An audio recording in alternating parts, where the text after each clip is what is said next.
If you want to become a supporter of Boss Rush, you can head on over to patreon.com/Boss Rush Network. For as little as $1 a month, you gain early access to Expansion Pass and Gamescast, audio versions of spoiler casts and interviews, and more perks at the tier that's right for you. You can even follow us for free and gain all of our main shows on one feed. If you can't support us financially, no big deal. You can head on over to youtube.com/Boss Rush Network or bossrush.net for more great content. Thanks for helping us continue to build something better.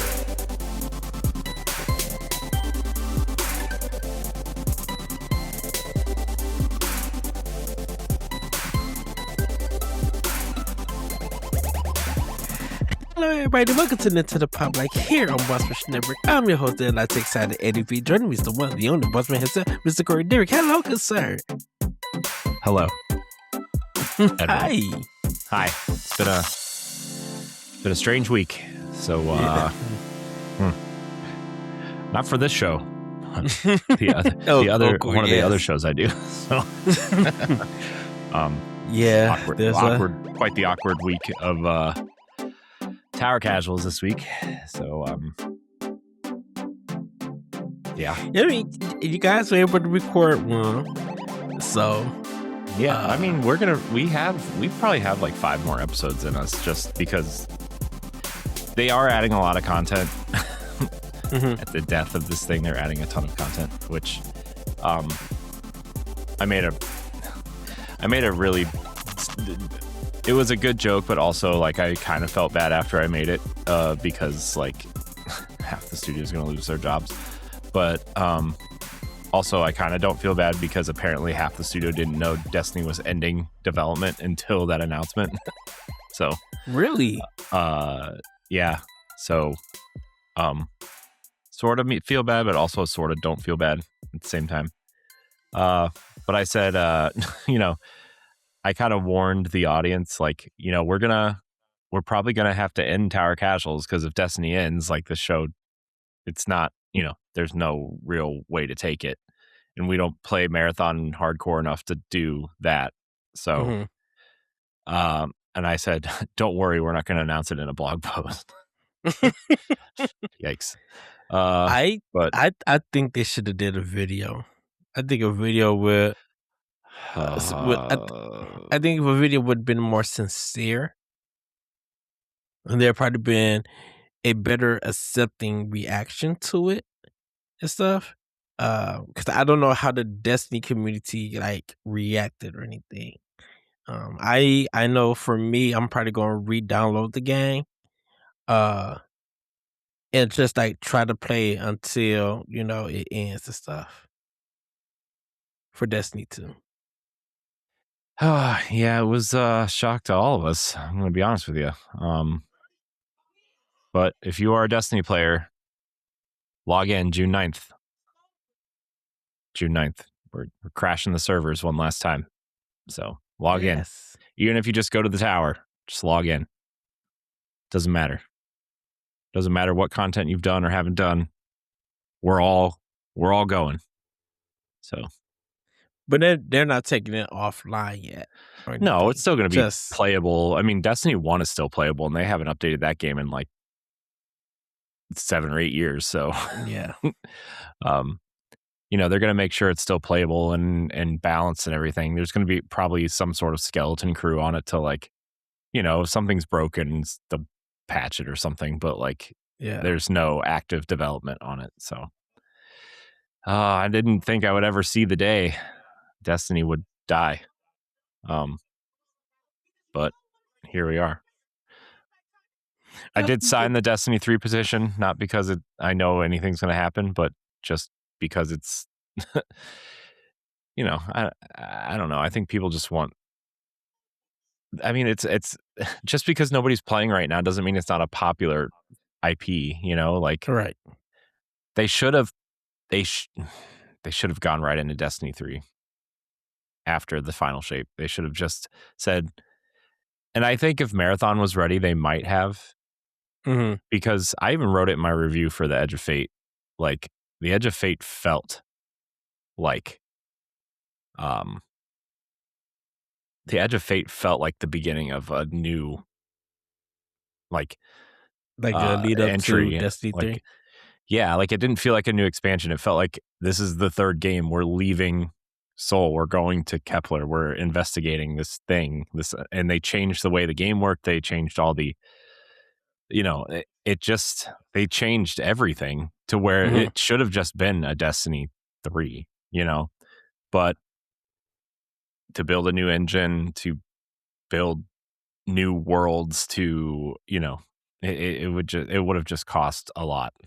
And so I don't know, man. I feel for that studio. I know game development is extremely difficult, and a game like that is a massive undertaking. But at the same time,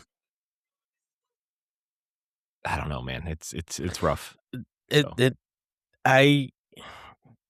now it's like literally in Sony's hands, in a sense. Yeah, I mean, it is in Sony's. I mean, it is, and probably about half the studio is going to get laid off, unfortunately. So, and that's not a good look, like at all. Yeah, so. Why do I fear that Bungie's going to end up getting closed in the next? I don't think they'll get closed, but they are going to look very different from it. Honestly, it's going to be a BioWare situation, right? Where like everyone's going to leave. The name is going to be the name only. And I mean, it has been like that for a while, but there's still also a lot of people that have been there since like Halo 1 and 2. So yeah, it's a weird thing, man. It's just like, it's weird because I mean, no, I know people that listen to this show may or may not realize it, but this show exists because of Destiny. This all exists because of Destiny. We're friends because of Destiny. I think probably 85 to 90% of the people I've ever met is because of Destiny, right? Like connections, friendships, developers. Like, yeah, okay, Boss Rush has developed an indie kind of look to it, right? But like, yes, if you were to take the three major things that Boss Rush is known for, I think you point at indie games, I think you point at Nintendo, and I think you point at Destiny. I think those are the three things you point at, right? Yeah. And so, I mean, even from the DNA days, Destiny was a big thing. Yeah. So that was it's still like, I still have, like, Josh and I have been talking off and on about it since the show, and like, it just doesn't feel, it hasn't hit us yet that it's like not gonna continue, because they laid out a whole roadmap, and like there's still 2 expansions that were supposed to come out, like, that they've announced, and they started a whole new saga with the Fate saga and the 9, and like, what does Destiny look like now? Like, what does it look like? The franchise is still huge. I think people got tired of the grind, and people got tired of like the same activities being rotated in and out. Like, yeah. And it's not the game's fault. These things are hard to build, right? But like, man, when after this round of layoffs that's coming up, that I don't keep bringing it up, but they're going to happen, right? It's like, the studio is like a quarter of the size it was when Destiny 2 was at its peak. Like, there's no way a new Destiny could exist, right? There's just no way, especially when you have that team working on Marathon also. So I don't know, man. It's really hard to see it go out with a whimper instead of with a bang at the final shape, right? Like, it should have ended after, maybe not like right after the final shape, but the episodes that came after to kind of set the story beats up for what was coming. Yes. Those episodes that came out later, like, maybe they should have spread those out a little bit and then just been like, look, we're moving on to Marathon. Destiny will continue, just not right now. Right. And like, they should have put it in some sort of maintenance mode, like had a small team, like, okay, we'll handle the weekly rotating raids and strikes and nightfalls and all the things that people, kind of come here for the grind and balance things and whatever. But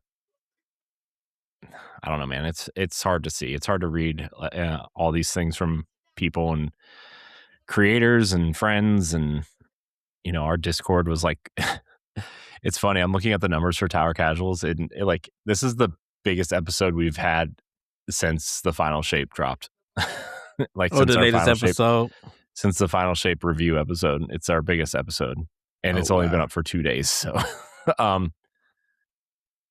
it's I don't know, man. It's rough. It's hard. It's hard to realize. It's hard to think about. Look at all the things behind me. That half the shelf behind me is Destiny stuff, right? This whole top shelf is Destiny figures in special editions. Mm-hmm. There's the Ghost Edition, right? Like that you got me. I have a feeling that I think Sony is going to have Bungie get back into doing single player stuff. So I think their next game, like right after Marathon, I think it's going to be full on single player. Well, that's what we were talking about. Like, can you use the Destiny platform to provide players with like Lost Legacy, Miles Morales style campaigns within the universe, right? Because you still have all these assets and all these, all these great characters and all these great places to visit, and like maybe you take the grind out of it, which they've slowly been doing in the single player content or the campaign style content for a long time, right? They've been trying to figure out how to like, okay, you don't need to be any sort of light level to do this content, right? We're kind of turning that off unless you're playing on the legendary mode.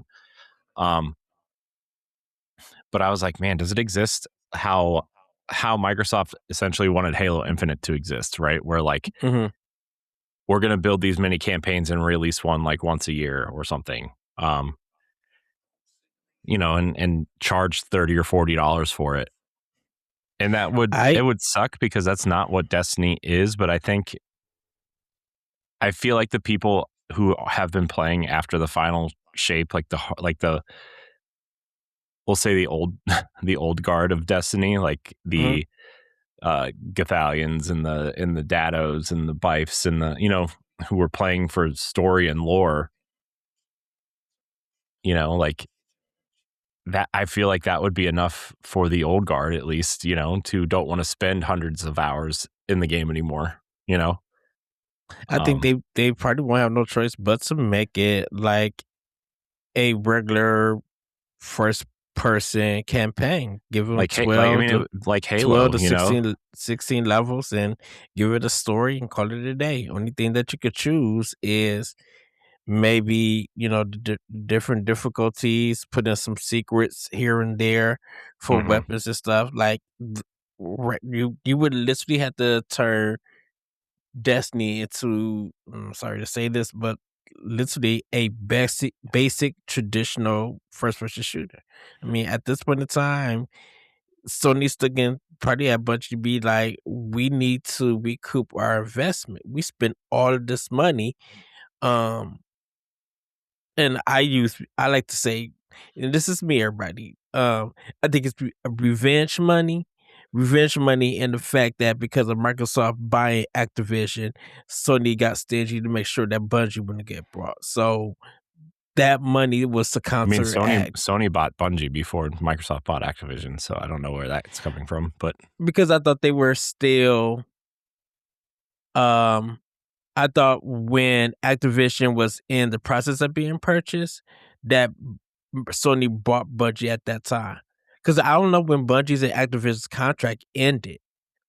It didn't end. Activision terminated it because Destiny wasn't making them enough money. Was that before Microsoft put up the money to buy them? Because that's what I kind of felt like, that both purchases were happening at the same time. They did happen around the same time, but I'm about 99% sure Bungie was purchased before the Activision Blizzard deal was announced. Okay. Yeah, because I kind of just felt like that since the Activision one was big, to counter that was to buy Bungie. Because this is when, like, and I think we had this discussion. I mean, yeah, we had this discussion many times that the payback, as in like making money and making these business decisions, really pay off, hasn't on either side in the fact. So that's why I kind of felt like when Xbox bought Activision, that was the reason why Sony bought Bungie and stuff. Because it was weird for even Sony to buy Bungie in the first place. I'm like, y'all got to have a lot of money, but maybe because you guys were that independent for hire kind of developer, and all you really needed was a publisher. In a sense, for Bungie themselves. Yeah, I don't really know really what to say to that. It's just weird, like it's just Mhm. I feel like Destiny, like such an iconic, like even if you don't play, what Destiny is, right? It's not like there are 1,000 franchises out there that like the core gamer knows, or like the people who play games know tangentially, Yeah. but like I mean, everybody knows what Destiny is. Everybody knows, right? It's like Halo, and it's like Call of Duty. It's like I feel like everybody knows what Destiny is, Yes. So I don't know, But, man. It's tough as a player, as a fan, as a creator, as somebody who's involved in that community and knows, a handful of people that still work there. Like it's hard. And I feel for all the developers who, past and present, who've put their heart and soul into building this world and building these characters and building this lore. And it just, something just fell apart somewhere. And whether that was, old leadership or management, current or old, like, I'm not sure. I don't know. I don't know if people will come out and say it publicly. I'm sure Jason Schreier will have something to say about it at some point, right? Like, but it really sucks to read, one of the final, TWID blog posts, and it reads, "Every ending has a new beginning," which reads like, "Oh, hey, this is exciting, right? Right? No, it's not exciting. We're ending active development on Destiny 2 on June 9th. And here's all the things we're adding to the game, by the way. We're just going to add it now because, we're not going to add it later." It's like, and oh my I gosh. think people who are MMORPG players on PC have felt this many times before. To them, Have like, they? this is Because the nothing new. popular ones are still going. Well, true, but I'm just thinking, EverQuest like, is still over the going. years. So Oh yeah, EverQuest. Ooh, goodness. Final Fantasy 11, Final Fantasy 14, World of Warcraft. 11 has been quiet though. They just Final announced Fantasy they're 11. adding new content to it and stabilizing it for modern machines. Oh, I thought they was. Oh shoot! I thought because of how successful 14 has been, I'm surprised that anything about 11 has been announced. Because, like, shoot, I don't even think Square Enix says a lot about 11, which is shocking. I mean, they're the ones that announced it, so I don't know what you want me to say. But regardless, I hope everyone that's going to be affected by this, whether you're a developer or a creator that, lives, breathes, and dies Destiny, like, I mean, to see creators like Datto and Aztecross and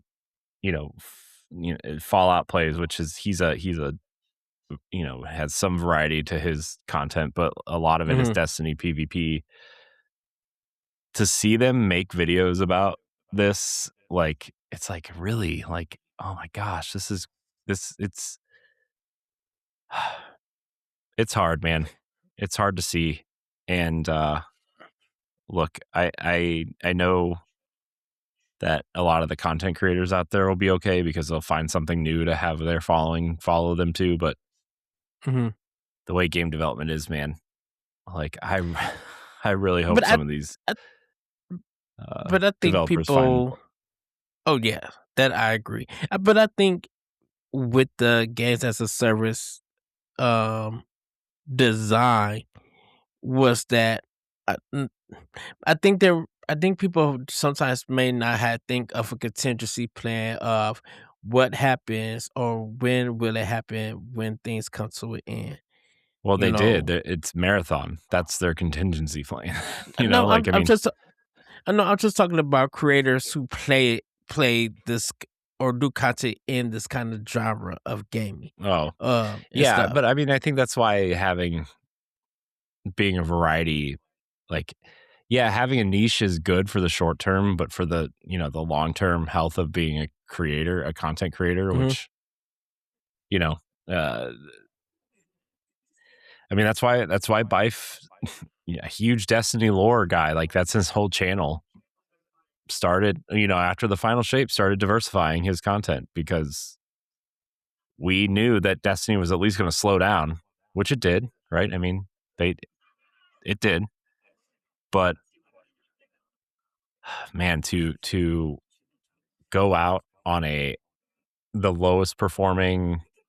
I mean, you should. I'm not going to go into it here, but you should see all the stuff that's come out about development over the course of the last, 2, 3, 4 years. Like, Mhm. you should see some of the stuff that people have been putting out of like, this is what this was supposed to be, but um, they cut it because we needed to get it out. Or, Lightfall was supposed to be totally different, and the entire thing got cut, and we had to scrape something together because uh, they said it was going to be too expensive and take too long. Um, so it's just, man, I don't know, but It's kind we're of gonna we're gonna move what on, but it's kind of weird to see that that this happened, and then you look at something like the Division 2 or even the Division and just getting. I mean, both of those games been out and they still got their I base. mean, the Division 3 Um, is in development. I mean, they're probably finally, they're gonna announce that this year, probably at Summer Game Fest or Gamescom. hopefully so, because I'm be like, They canceled that I free to mean, play division. They canceled the free to play division game to make it into this Division 3. The Division 2 has had like this massive resurgence over the last like 2 oh, years oh that yeah, nobody talks about, right? I mean, like they were talking about putting out quote unquote definitive editions of the Division and the Division 2 for Series X and PS5. well, Both the games. DLC content, Yeah. yeah, because That would I run at mean, like like, 60 frames and, higher because I'm just resolution, like, which I think the Xbox version kind of does that already, but I'm not sure. I haven't played it in a long time. But I haven't played it in a while. Like literally, when I finish the campaign modes and stuff, I just like deleted it and that kind of bounced off. Um, mhm. due to the fact that I know they have extra content, but I'm like, well, not many people are playing it that I know of, and my time is kind of limited and stuff. So I'm just like, I got what I need from the campaigns for both games. So, um, but throughout ever since those games came out, they were just like content, content, content, and everything. Um, Yep. so, but Ah, I think hopefully those developers, because I like I said, if Bungie ends up getting closing, they're going to form something. A Bungie gets See, closed, they're going to form I don't think they're going to something. get closed. I just think Bungie's going to look very different. So we'll see. I'm. I hope the Destiny universe can continue because it's not just important to me. it's important to a lot of people. You know, it's important to a lot of people. So I hope it continues in some way. I mean, technically it's still going because Destiny Rising, the mobile game still exists, right? I mean, I think a lot of people forget that exists, but it exists and it's apparently pretty good. I just don't want to play a game on my mobile phone, and I don't feel like downloading the, you know, third party, emulating phone thing for my computer to play it. But apparently Destiny Rising is pretty good. So I almost hope that they not reboot Destiny, but like make, and not even like an alternate timeline, because that's essentially what Destiny Rising is, but like they have something called Destiny, right? And it's the same concept, the same kind of thing, but they just reboot it, bring in new characters, bring in new, everything is new, right? Like everything, the way that Final Fantasy does it, essentially. I wonder, will Sony do everything in its power to keep it exclusive to PlayStation? No, I don't. I think their games as a service stuff will stay multi-platform. But I mean, their single player stuff will obviously stay on PlayStation now. So, which is fine. That feels like a defensive move against Helix, but that's a conversation for a different day. But yeah, Destiny 2. I looked up how many hours I have in Destiny over the since launch. Probably about 1,200. Destiny and Destiny 2. I say about 1,200. Dude, it's way north of that. It's higher than 1,200 hours? 3,740 hours. That's combined. Since Destiny 1. Yeah. Oh, okay. Yep.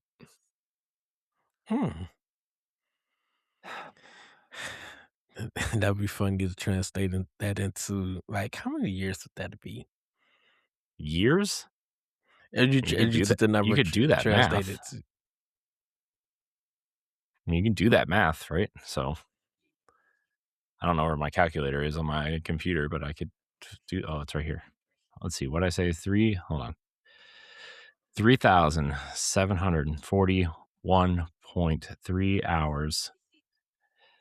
Let's see. Divided by 24, that would put it into. It'd be 155.8 days is how long I've spent in Destiny. Wow. Feels a little low, but whatever. It's fine. Man, it's so hard to think about. Let's move on. I'm going to start getting sad again. I don't have enough to be sad about, Ed. Well, Corey, if you should know that we did hit a record last week as our first Nintendo Pow Block episode being over 5 hours. That was awesome. It was. I looked at it like, oh my goodness. But then I started watching the clips that we all have. And I'm like, oh, these clips are so good. This discussion is so good. I'm like, yeah. Yeah. I've been posting a lot of Nintendo Pow Block clips on the Clips channel. So that's been fun. Keeping these things up to date has been fun. It's also a lot of work, and there's probably going to be less moving forward, but it's been fun for now. I'm trying to get the channels boosted at least. So the shorts and the clips and the stuff. Yeah. So, but yeah, of course we got a game to talk about this week for Nintendo Pow Block. Yoshi. Finally, Nintendo has no games. So, then we got into kind of some weird. Everybody's thinking one particular game is going to make it a re-release, or in some kind of form due to the fact that that game's soundtrack came to the Nintendo Music app. So, but we Oh my will gosh, get into that. these these rumors, man. Mm-hmm. So, there is a lot. Just to let everybody know, I did put my application in for PAX West. They went live, so hopefully I get accepted and I'll be able to go to PAX West in Seattle.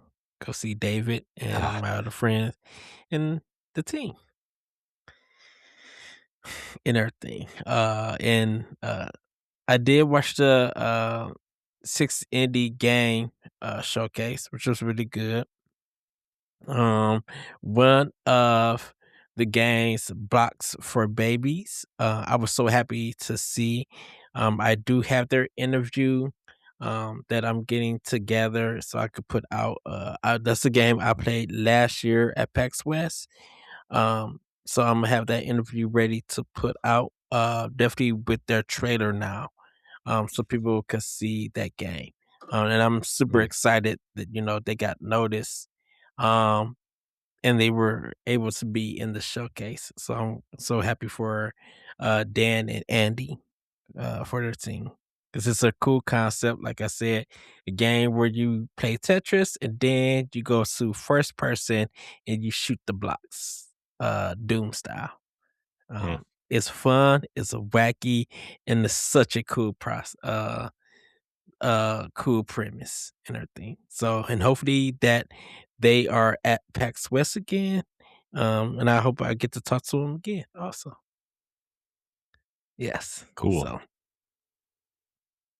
Nice. yeah, and last but not least, before we get to Snacktinho, congratulations to AA Games, royalty free for all.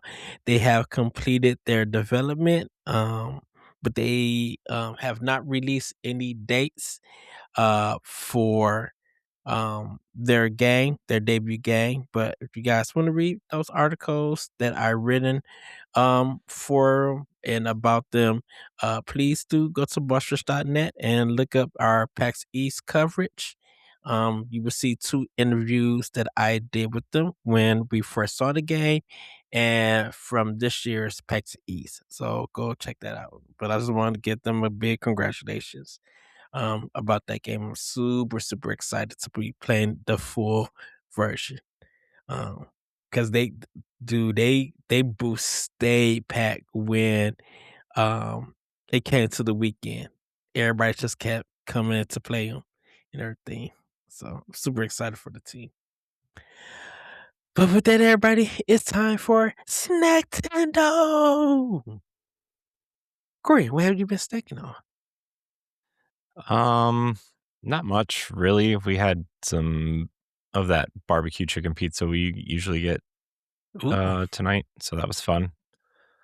But nothing really. It's just been kind of, I don't want to say boring around here, but it's been kind of boring around here.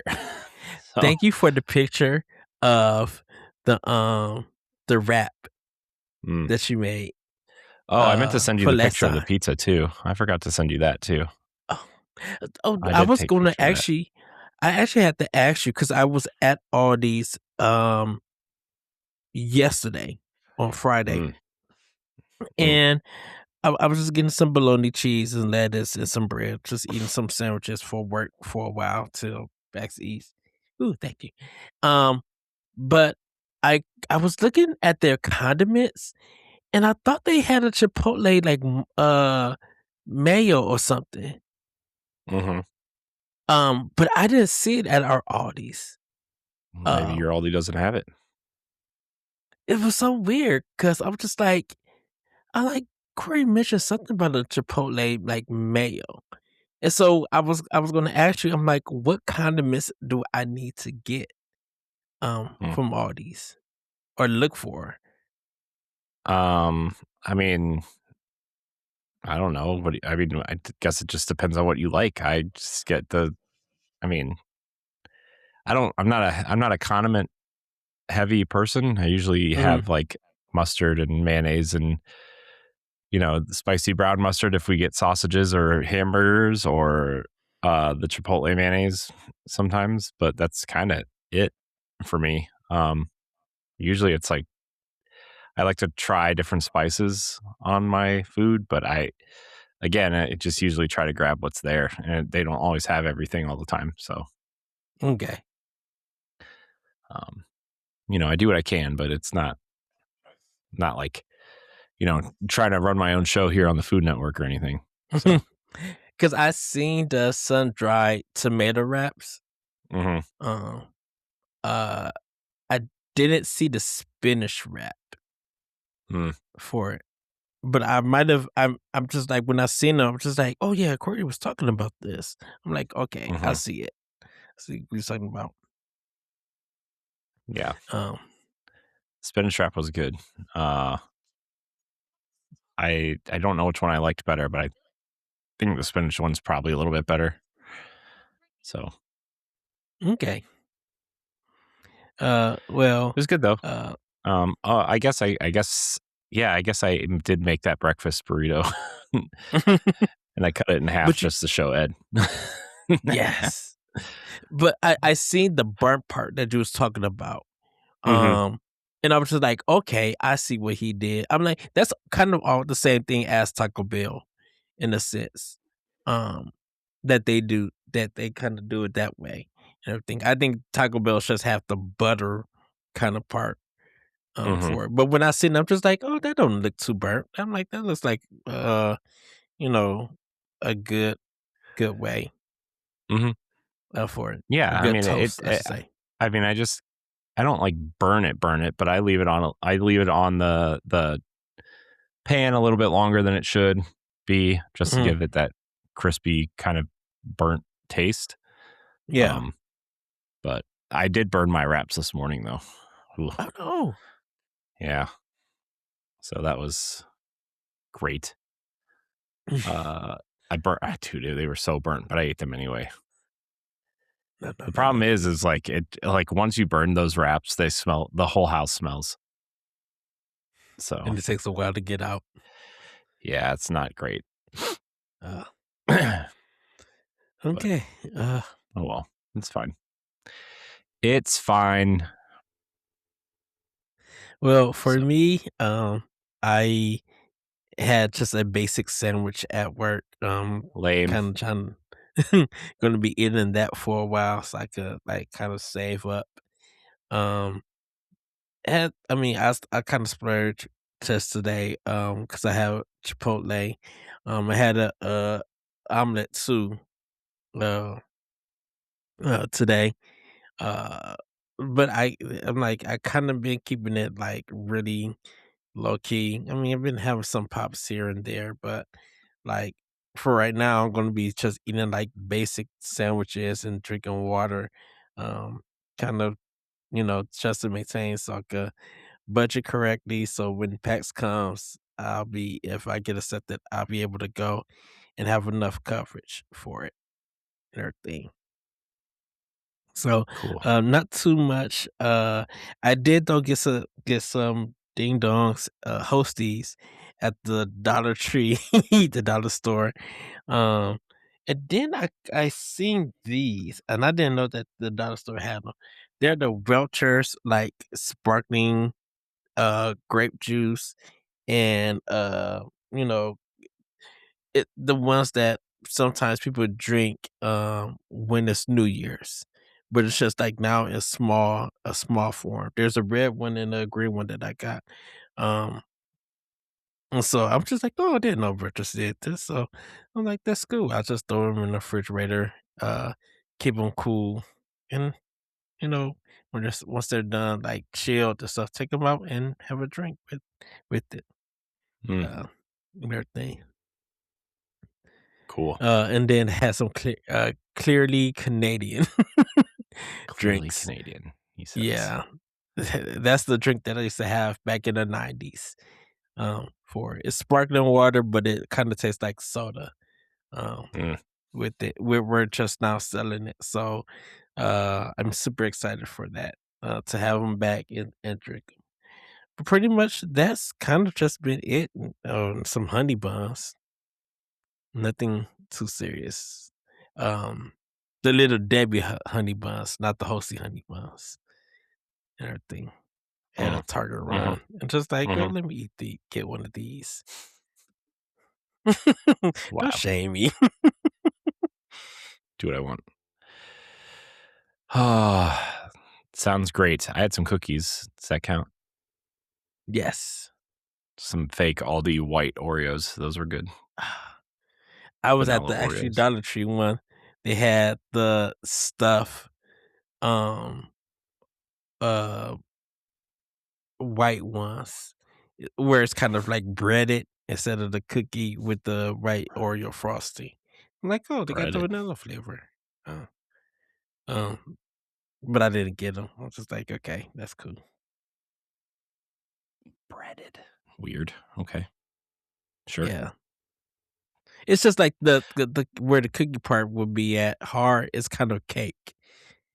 So the cake Oreo ones. I thought you meant like they were like breaded, like chicken. Oh like, no, those are deep fried ones. Those are like don't know how that carnival works. ones. It's like I don't know how that works, but okay.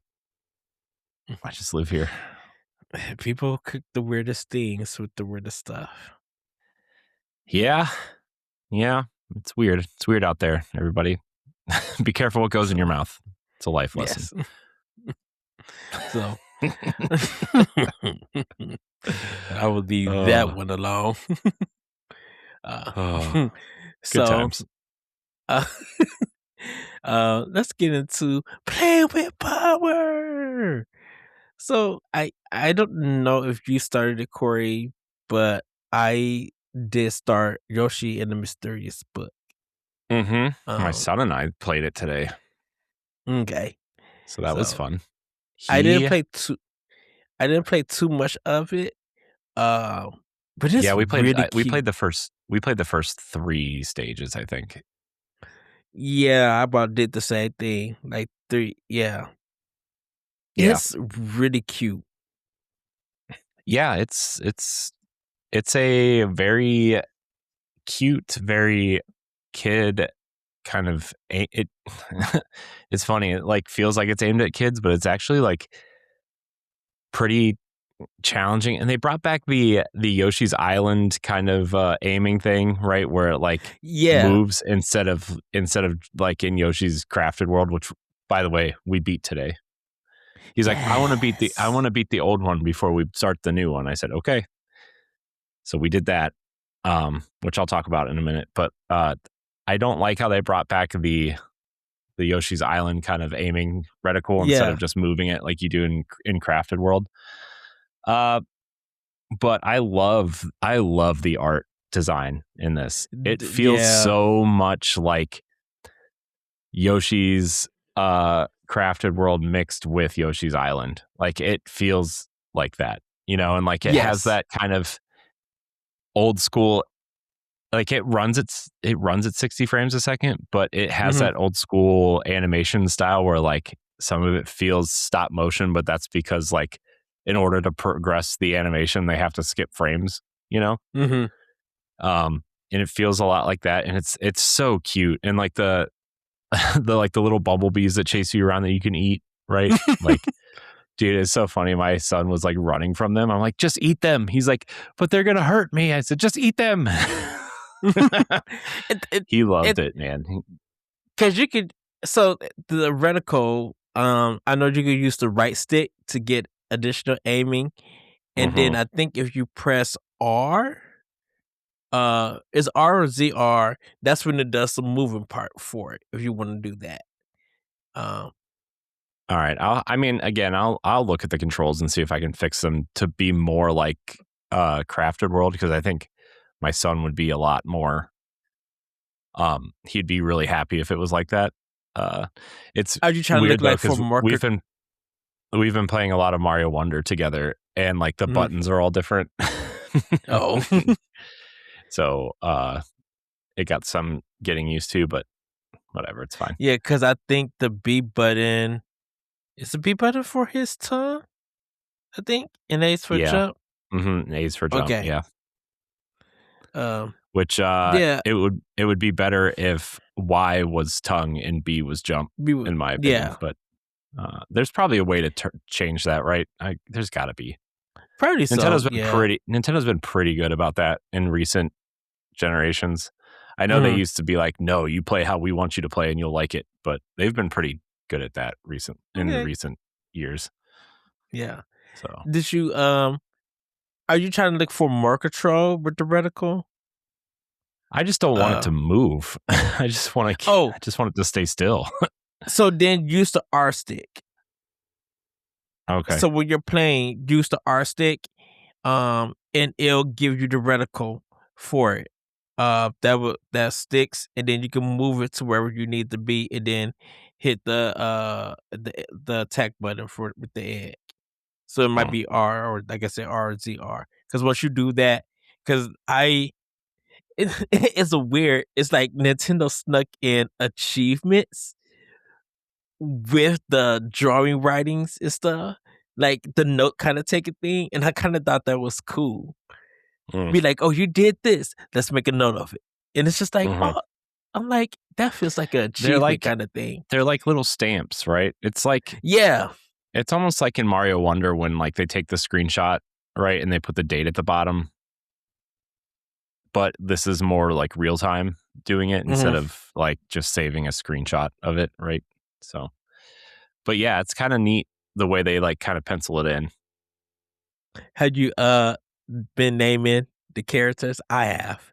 I named them. No, I didn't know you could do that. I let my son play a lot because he's really getting into like, I want to play the game by myself first sort of mindset. Yeah. Which is like where I've been kind of pushing him to do, you know, been really trying to push him to be like, okay, are you sure you don't want to play by yourself? Are you sure you don't want to try this? You know, it's Yoshi. You could do it by yourself. It'll be good. And he finally agreed to it, man. So, yay. You know, it's good. I'm glad that he tried that, but I didn't know you could rename stuff. I will maybe go through and look at it later.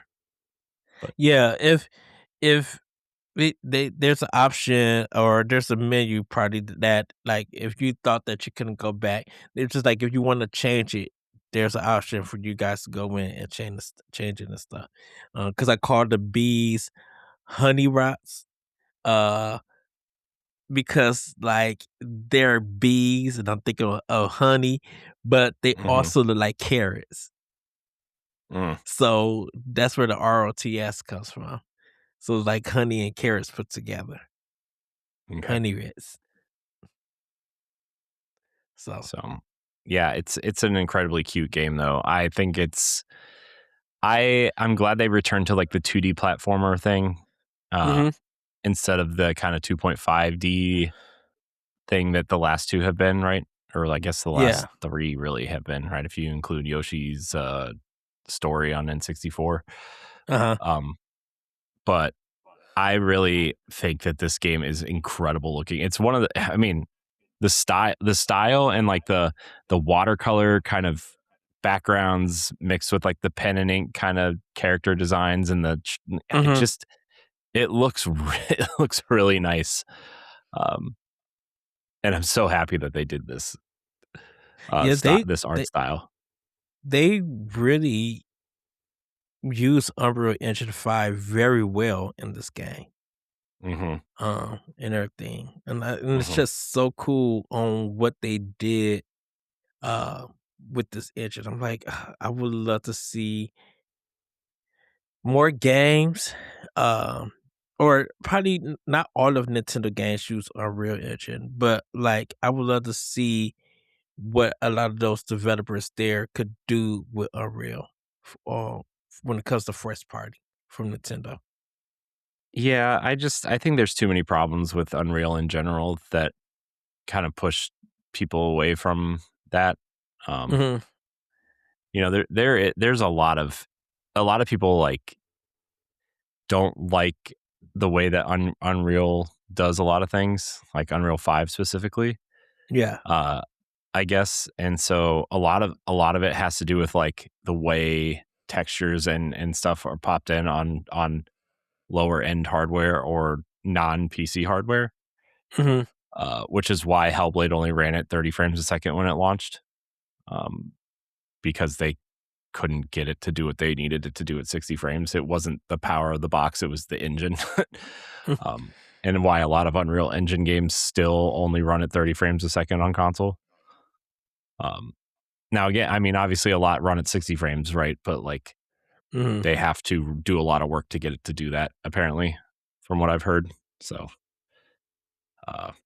and I know they've been updating Unreal. I think one of the updates was the Beneficiaries too. I think it was one of our stories. Yeah. So I'm just like, oh, that's cool that Epic is doing that. Yeah. Because I know there's not a lot of Nintendo games that use Unreal. But I think Pikmin 4 is Unreal. Pikmin does, Yoshi does. What was the other one that didn't? I think, I wonder if Star Fox does. Star Fox looks like it might. Yeah, yeah. But I don't know. We'll see. I mean, I don't really care either way. I just want the game to be fun and good. But I wonder if Kirby and the Forgotten World does. Maybe. I don't know. We'll see. Yeah. I guess it doesn't really matter. I guess, but I like seeing the game. I like seeing this game in motion. I think it's really fun to watch in motion. Yes.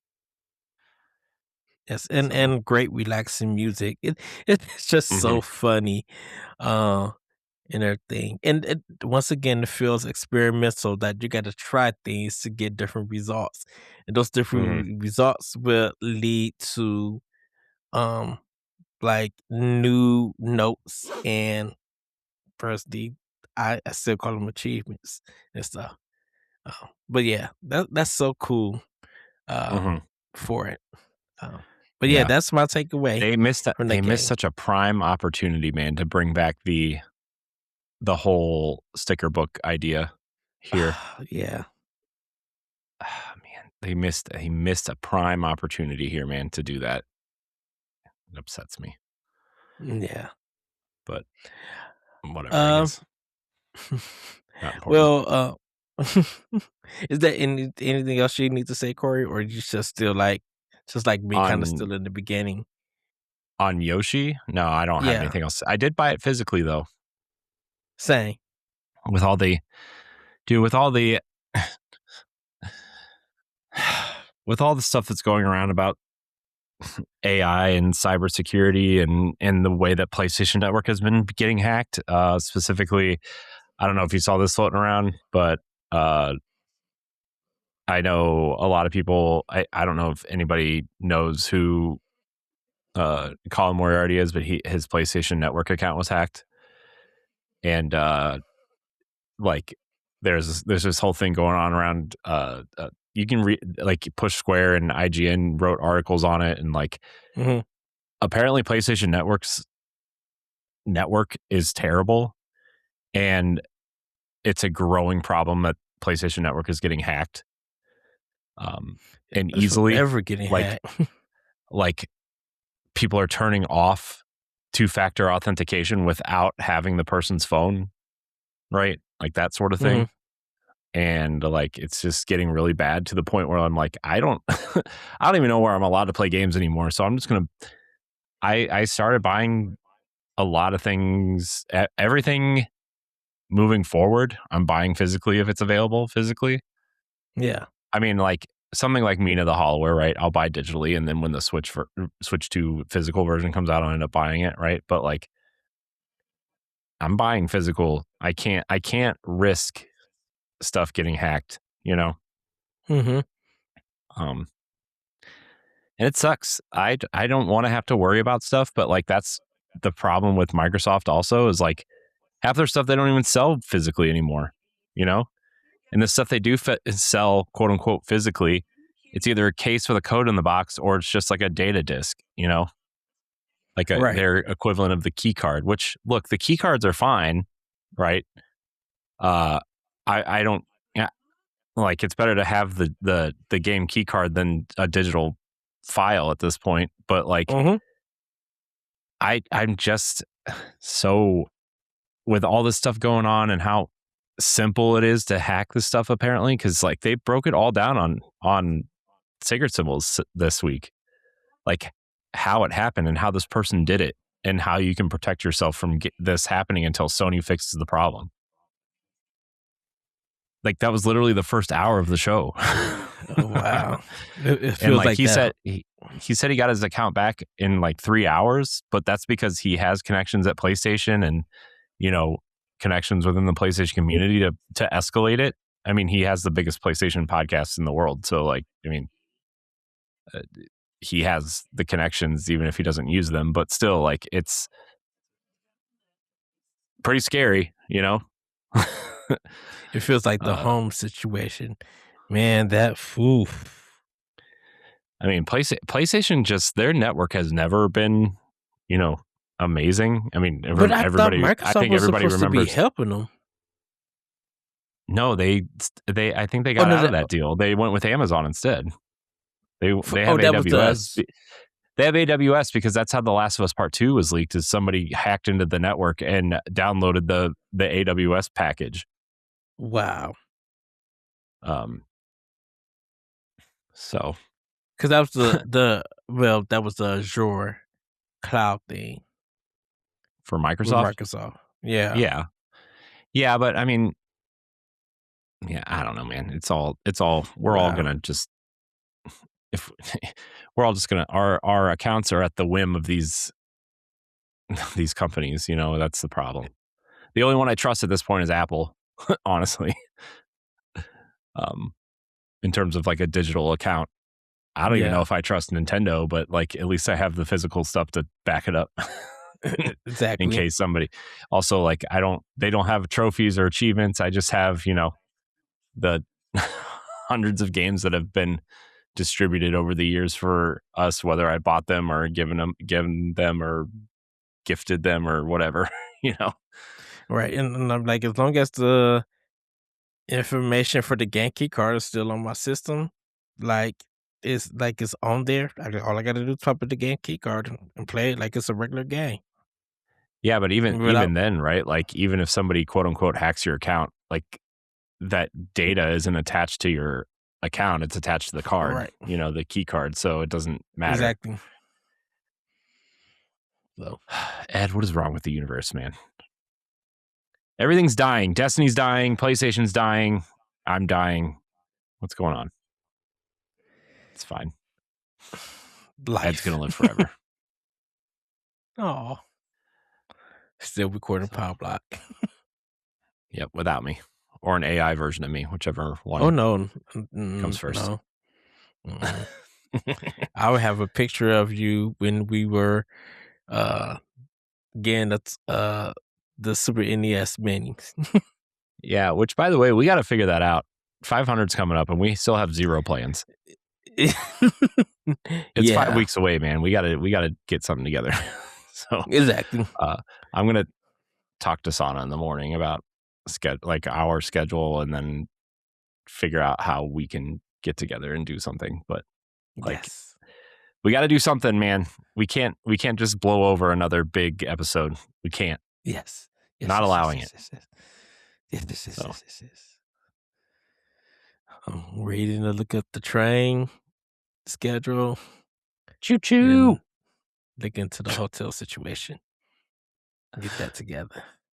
Choo choo. Train situation. Anyway, is that all you're playing? No. So I'm playing Elementalist. I'm literally, I'm on the last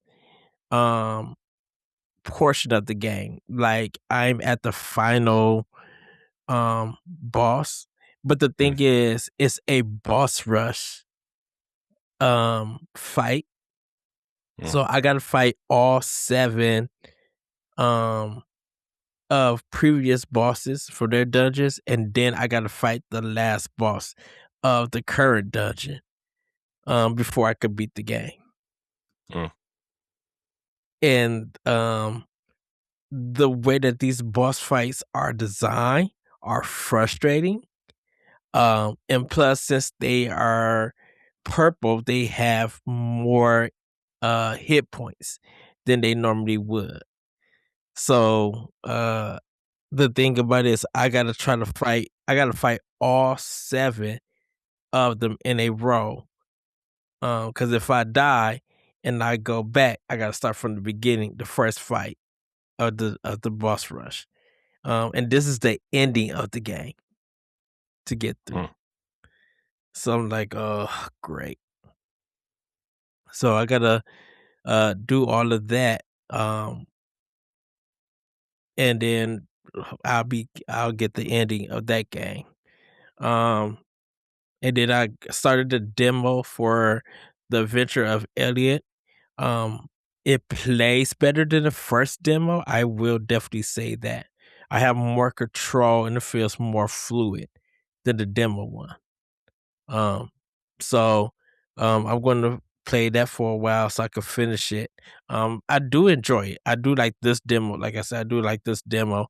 It is a game that I am going to be looking forward to in the future. So yeah.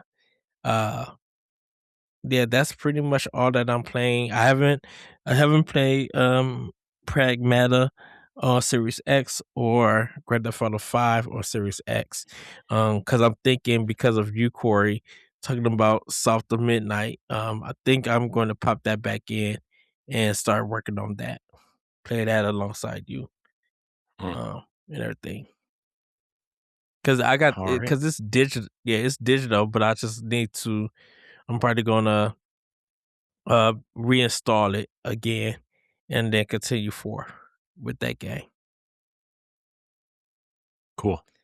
But yeah, that's pretty much all I've been playing. Cool. And anything for you? Yeah, I've been playing. We finished Yoshi's Crafted World today. So I'm going to add that to my list of games that I've finished this year. Chalk that up. It's a really cute game. Did I what? Did you get to play the bathtub level? The bathtub level? Yeah. I don't remember. Oh, Crafted World? I don't remember the bathtub level.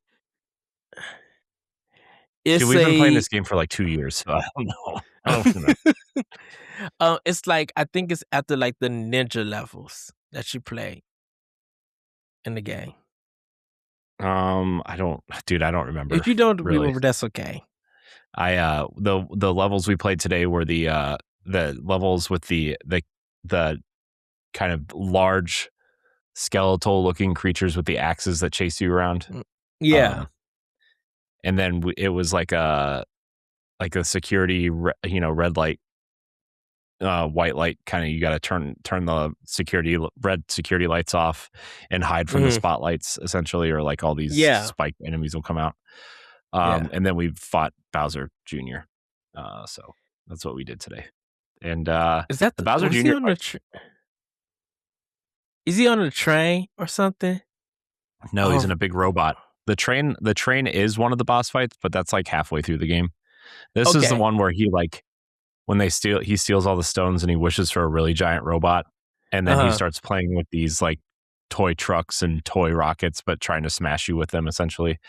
And then like when you knock him out of the robot, he becomes super large, and you have to fight him again with these things. So it's fun though. It was fun. It was a good boss fight. Nice. I can't like getting all the collectibles in this game would be like incredibly difficult. I feel like we did get all the flowers and all the collectibles in the first, like the train station, like the very first level. Yeah. And then he was really into it. And then he was like, I want to play the new one now. And I was like, do you ever want to come back to this game? He's like, maybe later. I said, okay, which means no. But yeah, it was really fun. It was really cute. I think, man, when you play this versus the new one, there's a big graphical difference, let me tell you. A very big graphical difference and a frame rate difference. And I mean, it's on Unreal Engine 4, so it has that kind of shine around all the characters, like the glowing, like the glowing god light around all of the characters to try to hide like the imperfections, which was something that Unreal Engine 3 and 4 did a lot, unless you were Epic themselves with gears and stuff. But yeah, so I played a lot of that, and then I am now on chapter 5 of South of Midnight. I'm like really love this game. I just got past the part with the big kind of fish that's hanging in the tree, essentially. And I'm moving forward with that. It's really cool. It's really fun. And I love learning about all the stories and stuff. Here's the thing though. I wish I would have started playing it on Series X on the TV. And I think I might do that.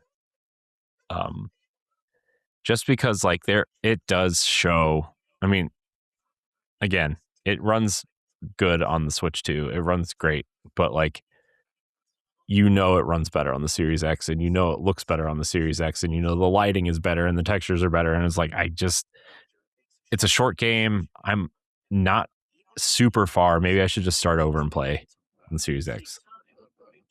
So I don't know. I haven't decided yet, but I still really like this game. I think it's one of the better.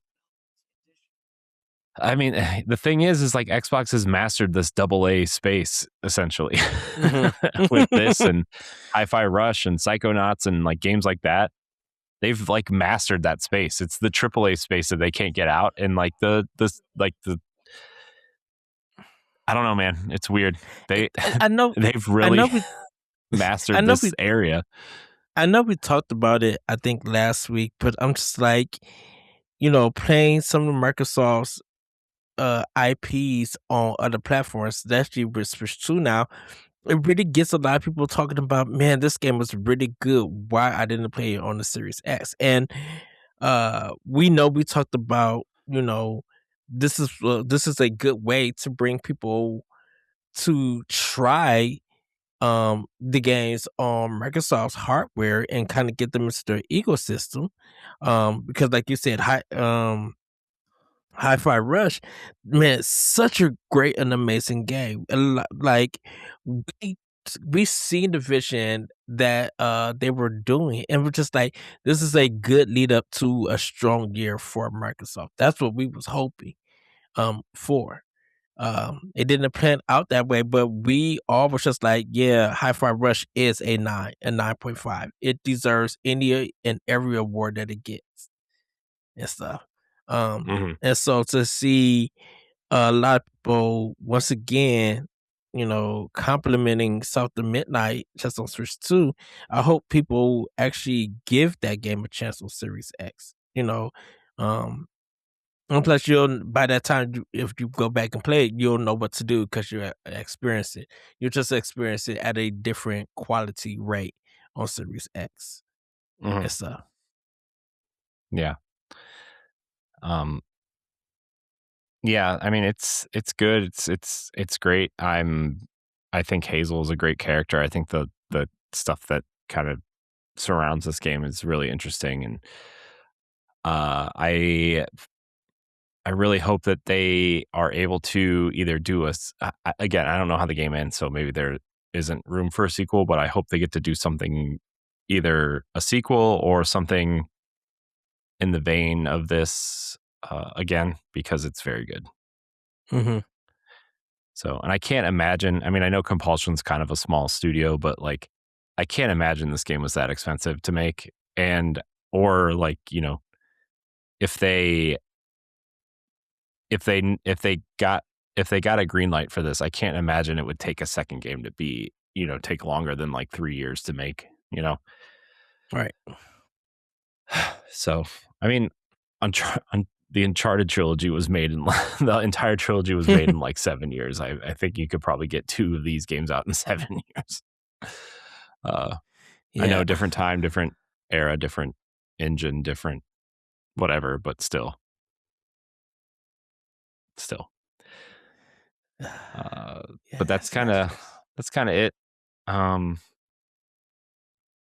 mean, yeah, that's kind of it. I mean, I played some Mario Kart and Mario Wonder, but because my son is obsessed with the Fanto tag, it's like, man, can we do something else? But apparently we're not allowed. So, at the time, who cares? Who knows? Whatever. Not important, I guess. Well, this kid. Well, my pickup is just Yoshi, and I did pre-order Coffee Talk Tokyo from Best Buy, so I'm have that shipped to me when that game goes live. I have that coming and Mouse PI coming sometime in June, also the physical version for Switch 2. So I wonder if that game's any good. I've been wanting to maybe try it, but also like the art style. As much as I like the art style in premise, it bothers me in a first-person game.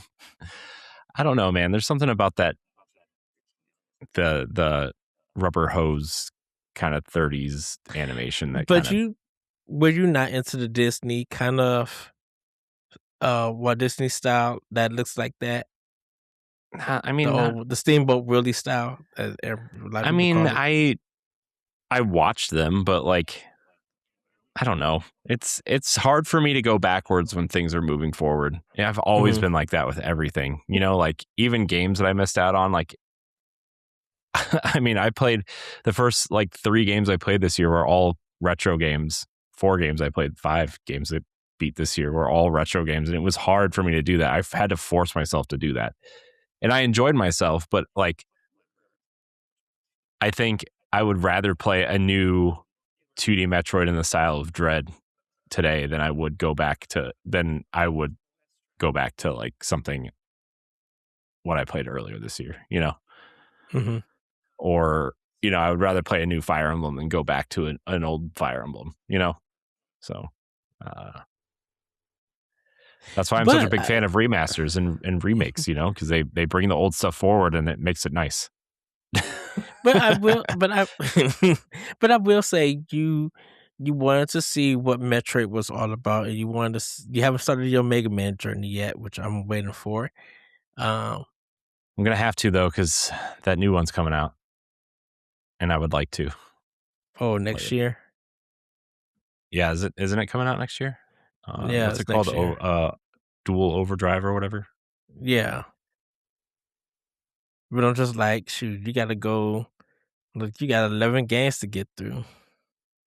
So, could be that long. Well, let me rephrase that. You got 11 games of the regular Mega Man games. Unless you decide you want to go through the X games, then that's a whole nother thing. I mean, I would rather get through the NES style ones first, and then go on to X later. Yeah, so 1 to 6, like 1 through 11, we'll say. Yeah, because I mean, well, 8 is you got the Mega Man collection. I know. I just meant the original series. I know they're not all on NES. Everybody out there, calm down. Ed, calm down. Relax. Well, that's 1 to 6. I'm just saying 1 to 6. No, I'm saying 1 through 11. 1 through 11. So you get through 1 through 11. Okay. Because 9, 10 was you're gonna get slapped. WarioWare. You're uninvited to my house. Uninvited. Huh? Yeah. I wouldn't even know where to go for your new house. To be like, it's fine. You'll get over it. You'll be fine. I'll be like, Corey, I'm here in Ohio, in Cleveland, at the train station. Oh, well. But you want to get into Family News? No, I don't. No, I will. A lot less news this week than last week. We're we're going to start out. Nintendo shadow dropped a new game, but it's not what you think it is. Nintendo announced and released Pictonico, a mobile game that turns your photos into mini games. Wait, is it Pictonico? Pictonico? Yeah, Pictonico. I don't know. But it is a mobile game on iOS and Android devices. Its full launch is on May 28th, and it transforms players' personal photos into WarioWare-style minigames. The game generates short, quirky challenges based on images from the user's photo library or new shots taken in-app, with examples ranging from humorous everyday scenarios to surreal transformations. It will launch as a free download with a limited demo section, while additional content is sold in paid quote-unquote volumes, priced at $5.99 and $7.99, with up to 80 mini games planned overall. The concept draws clear comparisons to WarioWare series, especially following the departure of the longtime series Goro Abe earlier this year. Goro Abe? Abe? I'm guessing it's Abe, right? It's Japanese. So, but yeah, I neat. I'm a little shocked that Nintendo's still developing mobile games, but we did get that weird Fire Emblem game last year that nobody seems to like. Yeah, but yeah, I don't know. How do you feel about this? Did you see that? Have you watched any of this, like the trailers or anything? I text you about it. Are you the one that texted me about it? I don't remember, man. That was like a few days ago. I don't remember. Yeah, because they did it at night, and I said, well, Nintendo announced Pictonico, a game for mobile. I was like, this is interesting, because I was like, literally at work, I got the Nintendo Today app notification, and I started watching it. I'm like, what is this? I'm like, oh wow. Yeah. It's interesting. I'm interested to see, what they do from here with mobile, because I mean, look, Mario Kart 2 are still going. Both Fire Emblem are still going. Mario Run gets like a new event every couple months. Every time a new Mario game is released, it gets a new in-game event. So, when the Mario Party stuff was released last year, it got one. When Mario and Luigi was released, it got one. I think when Donkey Kong was released, it got one. So, I think so. Yeah, man, there's a lot going on over there. But yeah, free to start, as they say, with packages of games from $6 to $8. I wonder how well they'll sell. So, let's get into the real news now, though. Okay. Nintendo may be preparing a massive Switch 2 surge with 20 million consoles planned for fiscal year 2027. Nintendo reportedly plans to manufacture up to 20 million Nintendo Switch 2 consoles during the fiscal year 2027, signaling major confidence in the system despite publicly forecasting a more conservative, in quotes, conservative, 16.5 million unit sales target. After the company exceeded expectations during the console launch year by nearly hitting 20 million units sold. Many analysts believe Nintendo is once again underselling its projections while leaving room for the future upward revisions. With looming price increases and an uncertain first-party lineup beyond Splatoon Raiders, the company's long-term momentum may ultimately depend on rumored heavy hitters like Ocarina of Time Remake and the anticipated Pokemon Winds and Waves. So yeah, I mean, I don't know about you, Ed. It's just me. 20 million units seems like a lot. Who's to say, though? I mean, that's no expert. I mean, that's not a bad number or anything.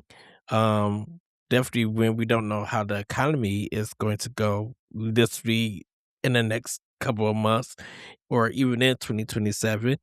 I could still see that Switch 2 still being the number one seller. I think with the price increase, definitely if Sony and Microsoft raises their prices, if their next systems get announced and there's a release date or revealing of the price for those, if they like double the price of the Switch 2, I think some people may just go full on Switch 2 with it. But I'm like, we gotta see how things go. We gotta see how the manufacturing thing is going, like if that gets fixed. And who knows, maybe in time, we Nintendo may change their price again for it to go down. We don't know in the future. But I think with 20 million, I think that's a safe number. Um, and definitely with future games coming up, future stuff that will probably be announced, I could see them selling that for 20 million next year once they produce it and stuff. So Mm-hmm. I just don't think it's a bad number with it. Yeah, I mean, I feel like I don't know. I feel like investors are projecting over their expectations are overhyped, and Nintendo is underselling stuff to kind of balance it out, essentially. But look, you want to undersell it, right? In terms of so you have room to say, hey, we grew, but you don't want to undersell it so much that it looks like you're lying about it. And like I said last week, investors are pretty stupid in terms of like knowledge base on the subject matters that they're investing in most of the time. So Nintendo, it's so weird with the investors. Like we see them leave or a drop in. And we talked about this before. A drop in it. When they talk about the price hike, and then we see Pokepedia sale doing banger numbers, and so the stock goes up. The investors, invest, and now we're getting this, and the stock goes down. I'm like, well, if there's another game that does like Pokemon, Pokepedia or some other game that like really sells it, then the investment's gonna go up. So I'm like, these investors. I mean, look, as soon as Winds and Waves gets a full release date, if that Ocarina of Time remake is real, if when Fire Emblem gets a release date, when the next Mario whatever it is spin-off 3D game 2D game gets announced, you're gonna see these stock prices go up, right? Because those are games people are excited for.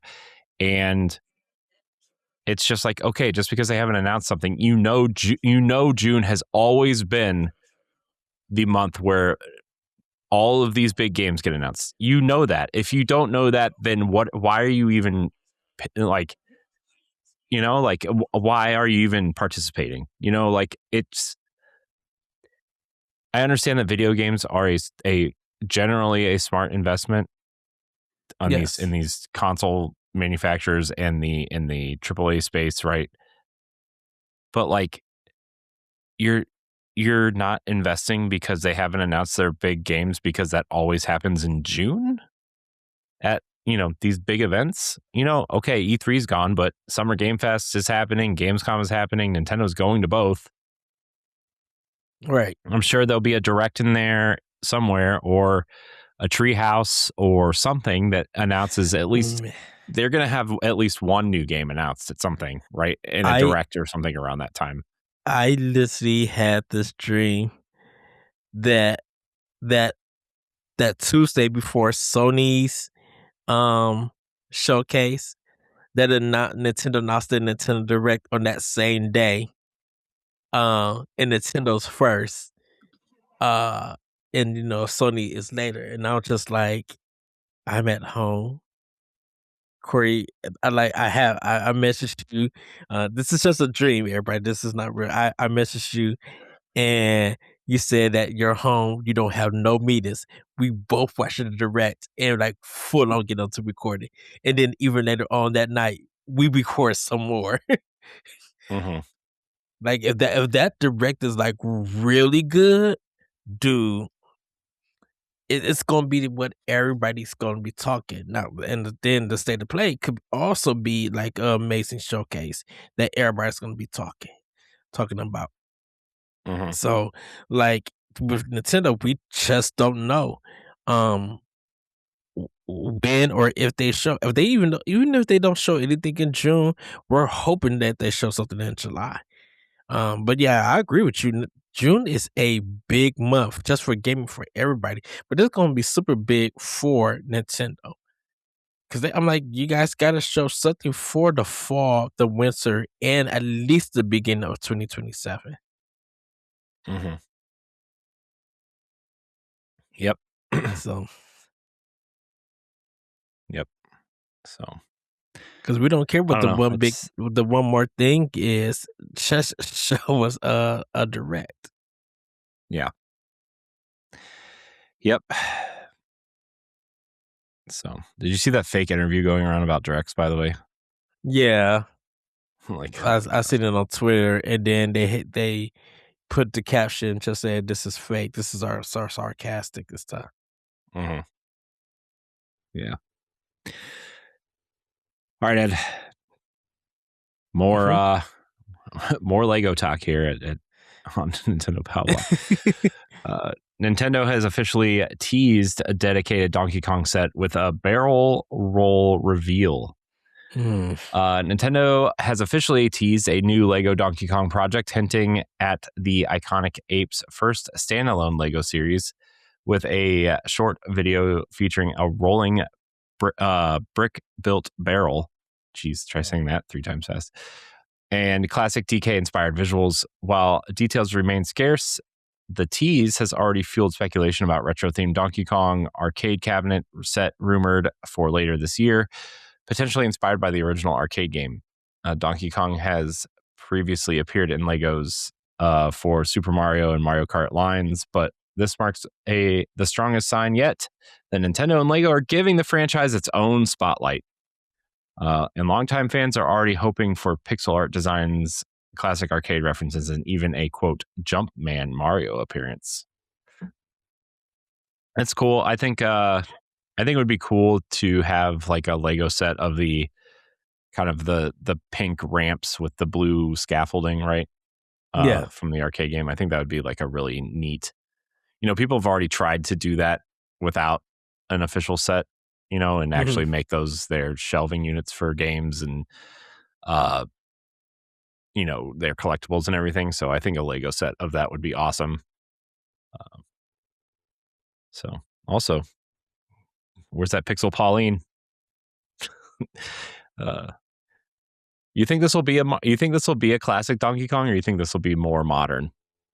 I think it'll be more modern. Due to the fact that the modern Donkey Kong games has so much choices than arcade classic or even NES, Atari Donkey Kong. I just think that with just even from the games from Rare, from the Country series, I think there's a lot that they could do with the game. I mean, with the Legos, yeah, and stuff. Because that like Diddy, Dixie, shoot, all of that stuff could come. Which, man, Hot Wheels need to jump on this. Because like Diddy Kong Racing and Dixie Kong Racing mixed with Hot Wheels, that would kind of be super cool. Yeah, but they already have so many Mario Kart carts. Dude, you should see how many Mario Karts that my son has. Like, I don't know. I mean, I get it. I think that would be cool, but also like half those characters are owned by Rare, and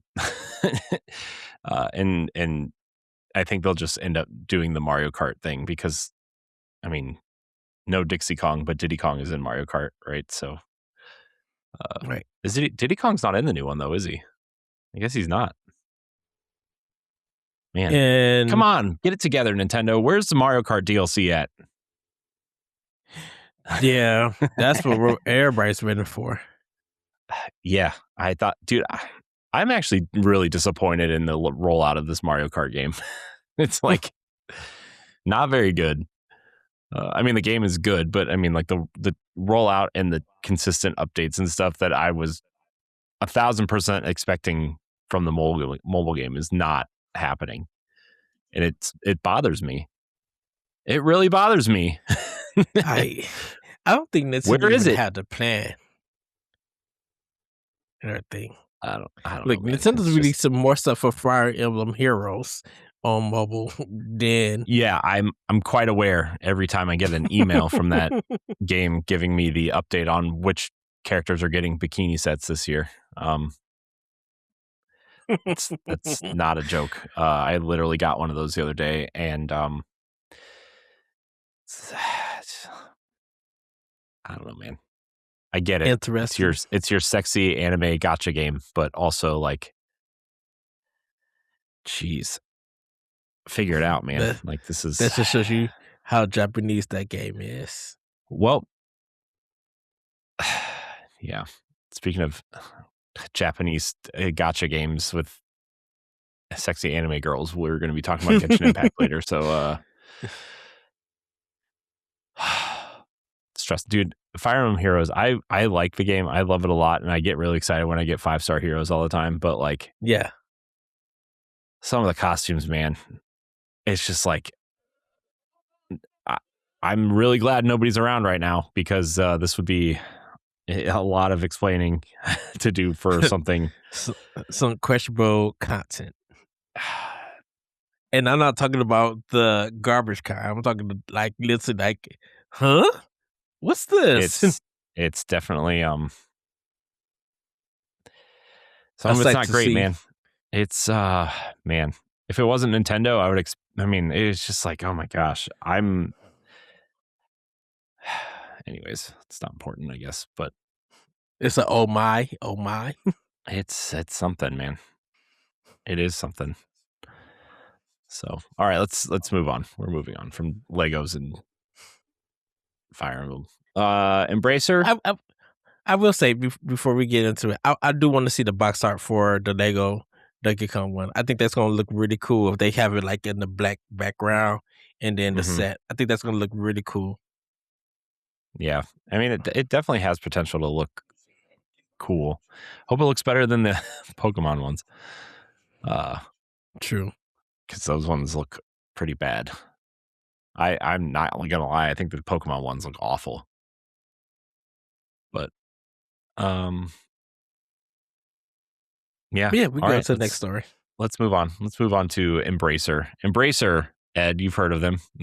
Yes, I have. Awful conglomerate of companies. Is splitting off Fellowship Entertainment into its own company to focus on major gaming franchises. Embracer Group has announced it plans to spin off Fellowship Entertainment into a standalone company in 2027, a move the publisher says will sharpen its focus on growing some of gaming's biggest franchises. The new company will oversee properties including The Lord of the Rings, Tomb Raider, Metro, Darksiders, and Kingdom Come Deliverance, while also exploring potential revivals of dormant fan favorites like Deus Ex, Legacy of Kain, Time Splitters, and Thief. Embracer founder Lars Wingefors, sure, described the restructuring as the, quote, most effective long-term solution, end quote, for unlocking the value of the company's IP portfolio while also attempting to address criticism surrounding the company's recent layoffs and restructuring efforts. I mean, there's like 12 IP listed in there. So, I mean, they own so many IP just from gathering all these things up, right? Like, now, I have a question about Tomb Raider. I thought Amazon owned Tomb Raider. Amazon owns the rights to there's a little bit of complication in there because Crystal Dynamics still owns Tomb Raider partially, and they're owned by Embracer. But the entertainment rights of Tomb Raider are owned by Amazon. And so like Amazon somehow is like collaborating with the game. I don't really understand it all that much, but I haven't researched it enough to look into it I just know we're getting 2 new Tomb Raider games, and I hope they sell so Crystal Dynamics doesn't get shut down. And the But I think owns THQ. Yeah. Okay. THQ Nordic is technically the company name, that arm of the company's name, but okay. Yeah, it's going to be interesting, I guess, to see how this all shakes out. So I wonder would they game should say Fellowship Entertainment and not Embracer on the boxes? I mean, yeah. I mean, yeah, that's probably how it's going to go. Okay. That's probably how it's going to look. Okay.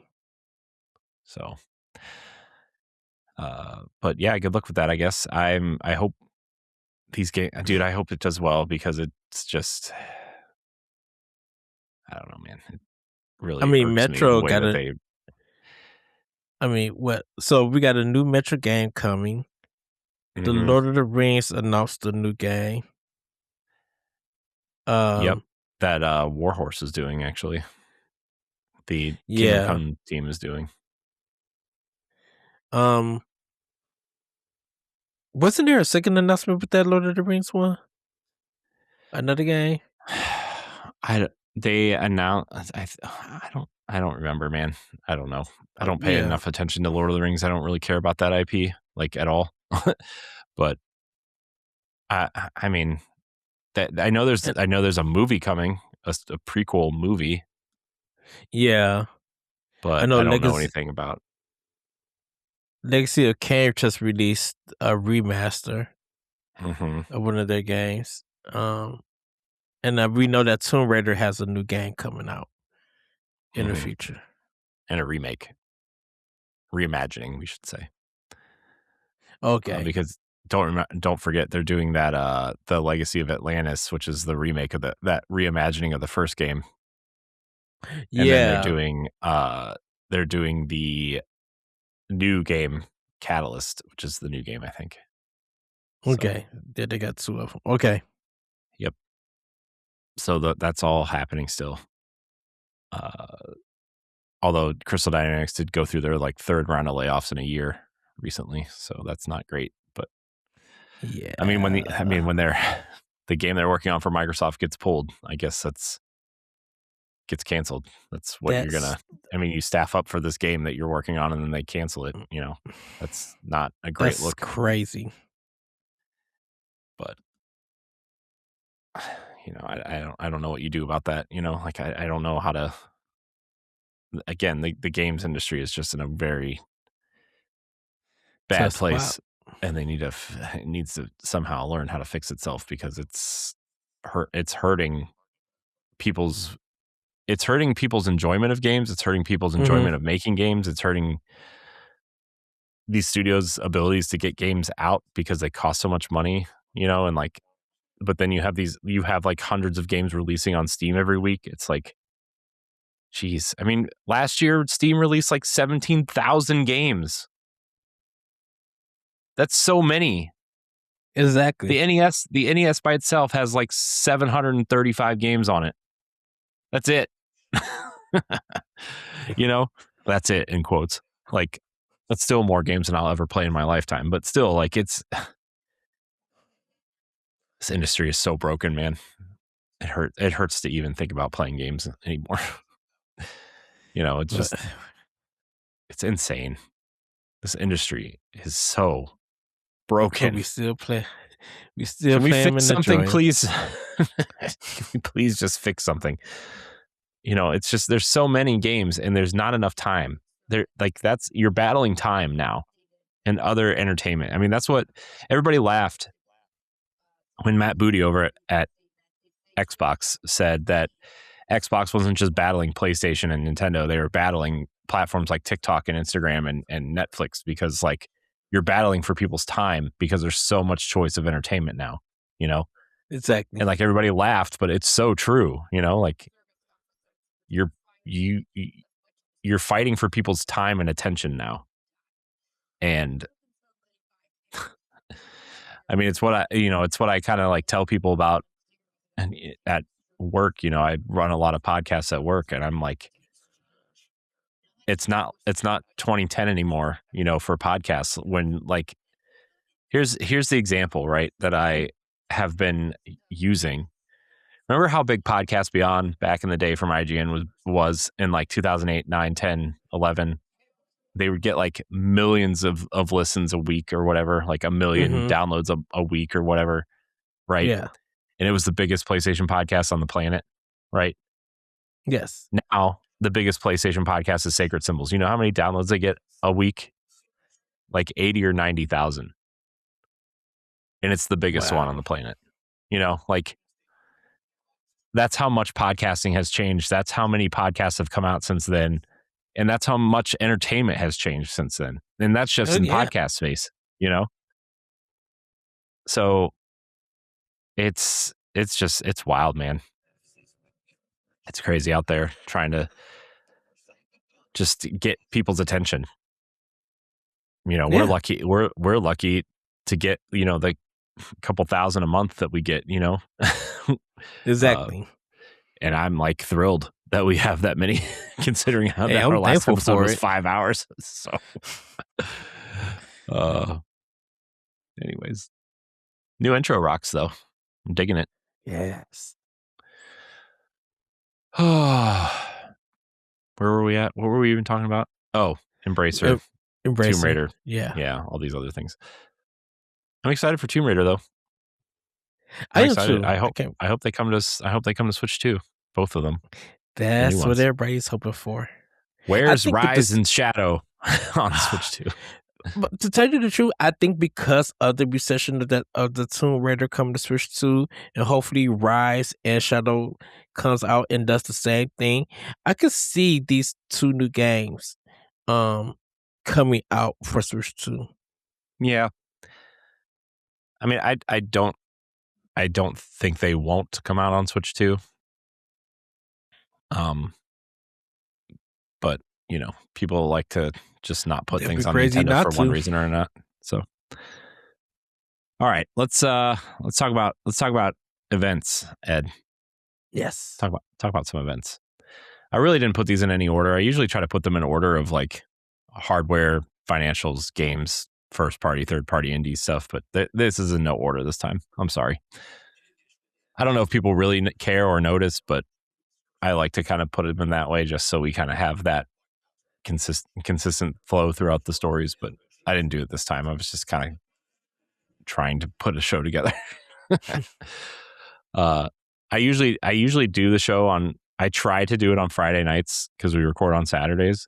Yeah. But I was fixing our social media stuff and like planning the clips out on social media, which if you follow us on any social media platform, you've probably seen the videos go out. Ed hasn't seen them because he hasn't reposted them or retweeted them, but I seen them. Did you retweet them? I need to. That's a no, everybody. See, Ed doesn't support his own show. I do support. This is why we're looking for a new host for Nintendo Pow Block. No. Email me, DM me if you're interested. No. Eddie's fired. Maybe we'll get LaRon. No. I'll get Timu Is it gonna Eddie be the Timu Eddie? What'd you say? I said maybe I'll get the Timu Ed in here. No. Oh. All right. Anyways, Nintendo confirms that they will be returning to Gamescom in 2026. Nintendo has officially confirmed it will return to Gamescom in 2026 in Cologne this August, setting the stage for what could be one of the company's biggest showcases of the year. I'll believe it when I see it. After drawing massive attention at Gamescom 2025 with playable demos for titles like Metroid Prime 4, Pokemon Legends ZA, Hades 2, and Hollow Knight Silksong, anticipation is already building for what Nintendo could bring this time, especially as questions continue to surround the future Switch 2 lineup. While Nintendo hasn't revealed any games for this year's event yet, fans are hoping for new first-party announcements, along with release dates and perhaps a few major surprises when the show kicks off on August 26th. I imagine... Oh, go ahead. Sorry. Oh, no. I said just so crazy August 26th to the 30th, and then like after that, PAX is like the 4th to the 8th. So it's like event after event. I wonder if Nintendo's going to be at both. I mean, they can be at both. I mean, their European arm will probably handle the Gamescom one. Gamescom one. Yeah, and then their American arm will probably handle PAX, would be my assumption.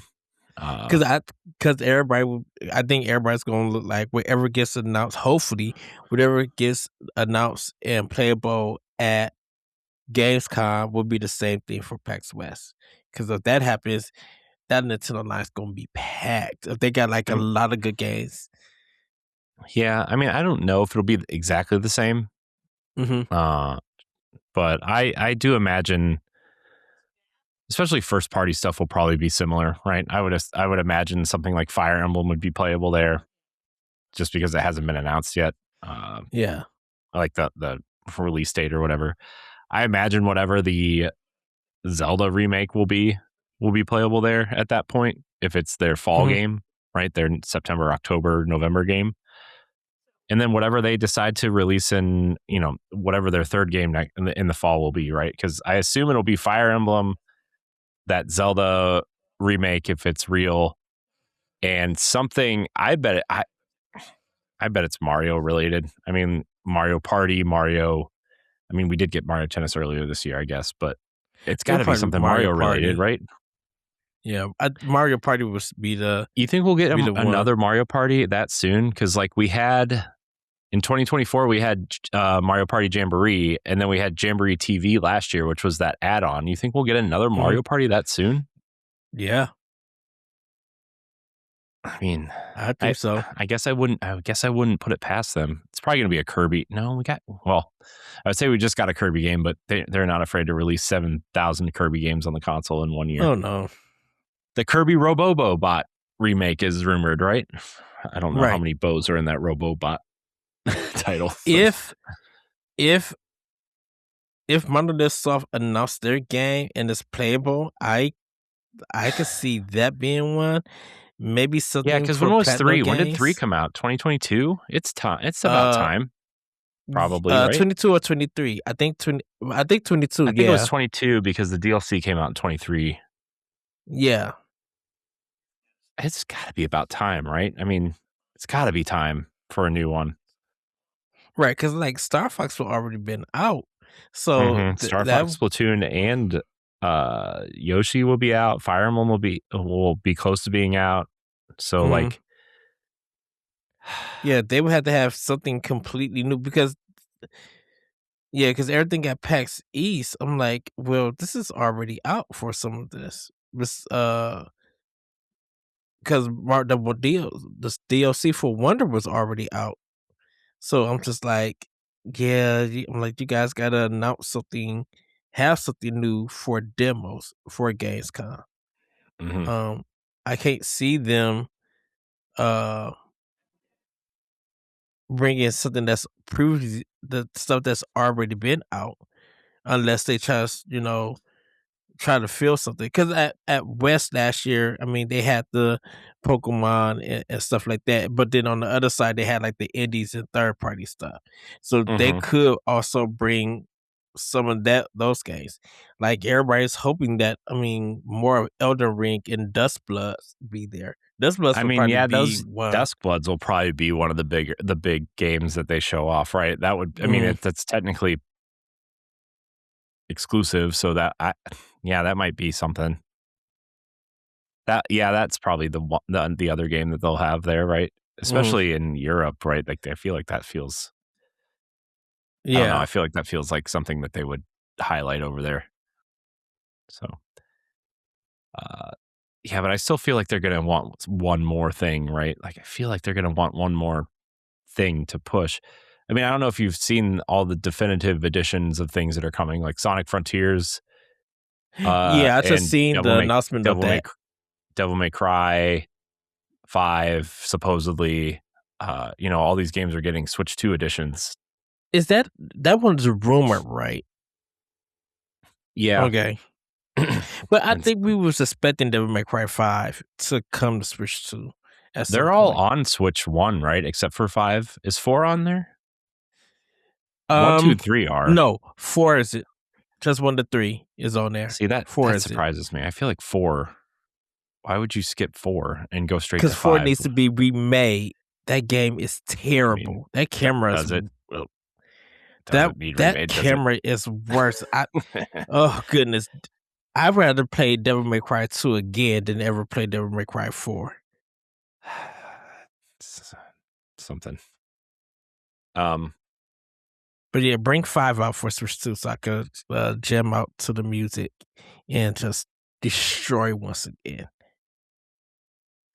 Yeah, I guess I'm trying to think here now.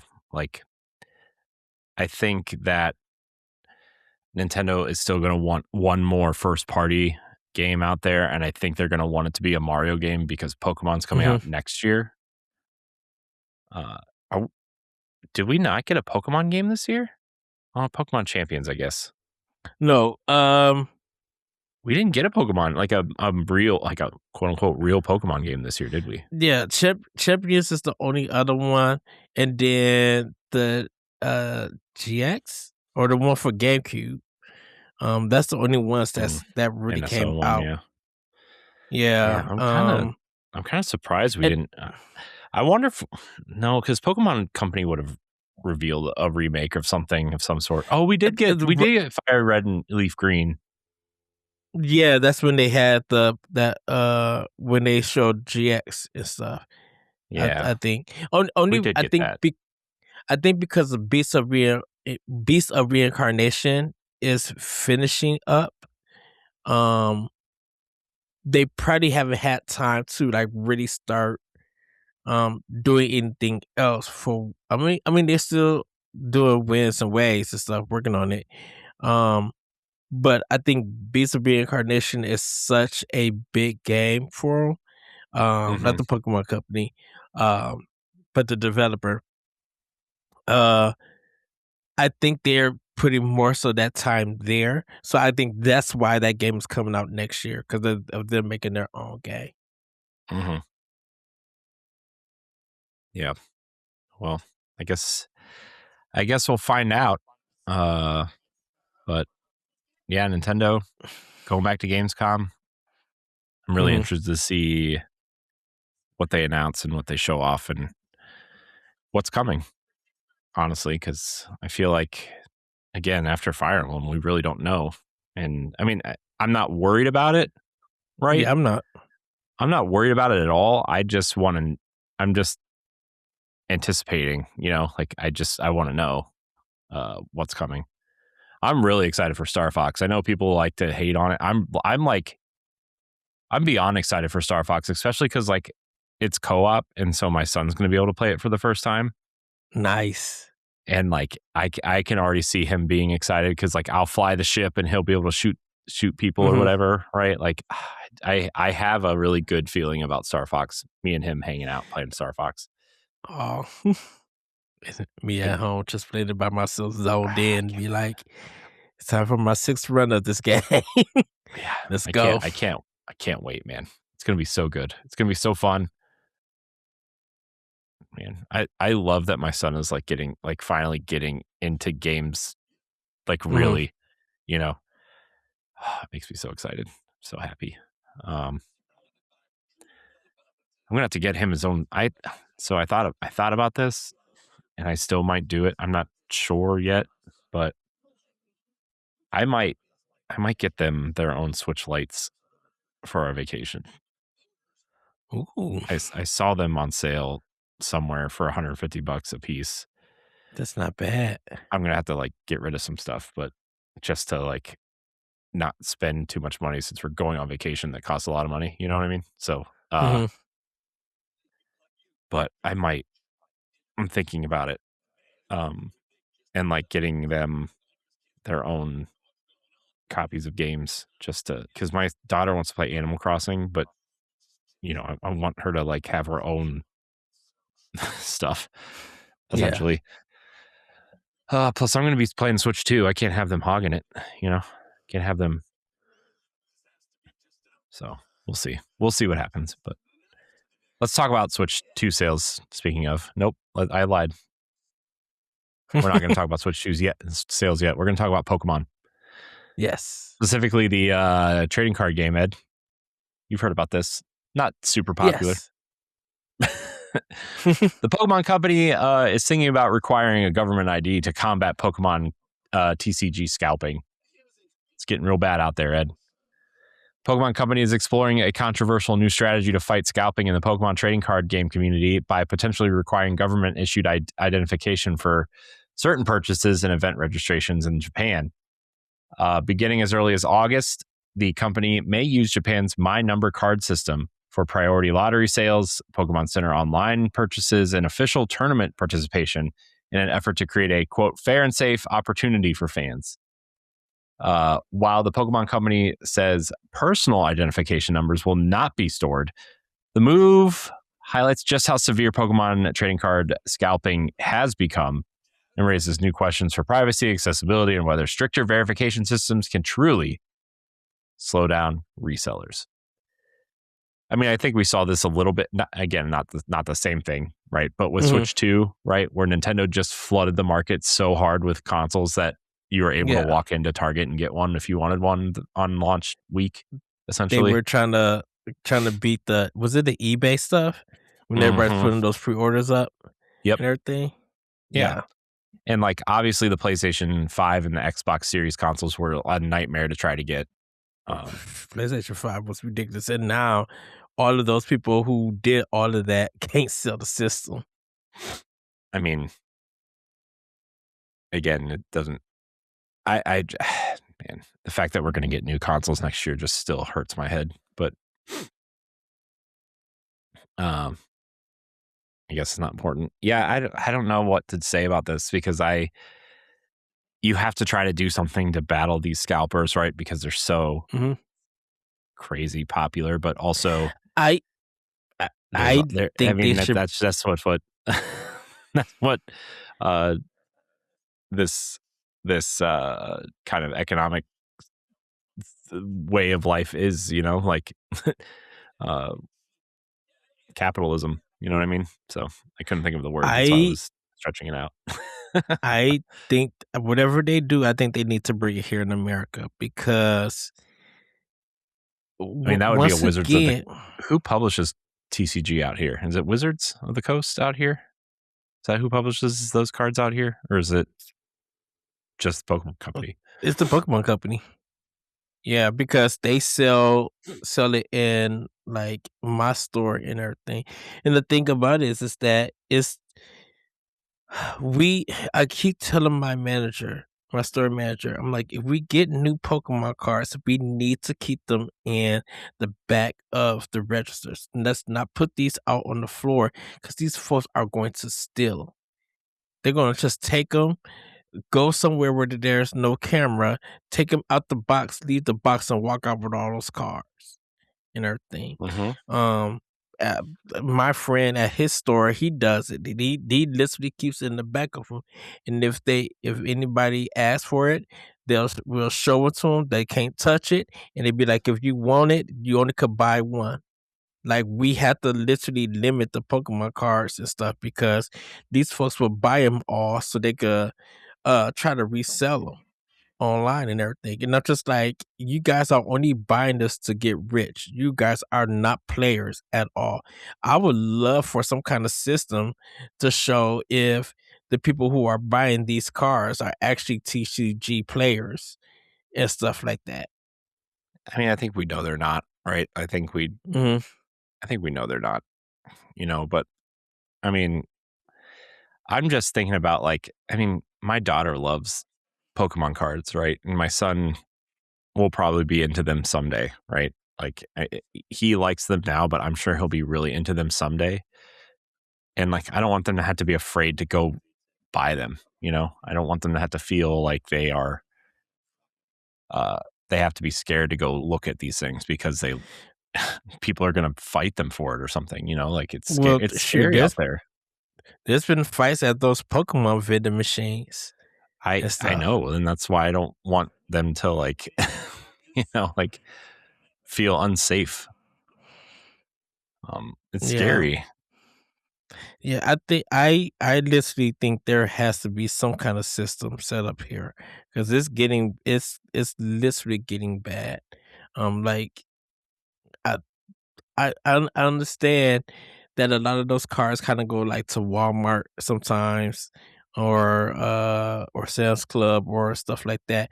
But I'm like, there's got to be better control of it. There's got to be a better system Yeah. for this. And I kind of feel like, if you want to go to 15,000 stores to get 15 packs, 1 pack each, and they allow it, that's fine. But I'm like,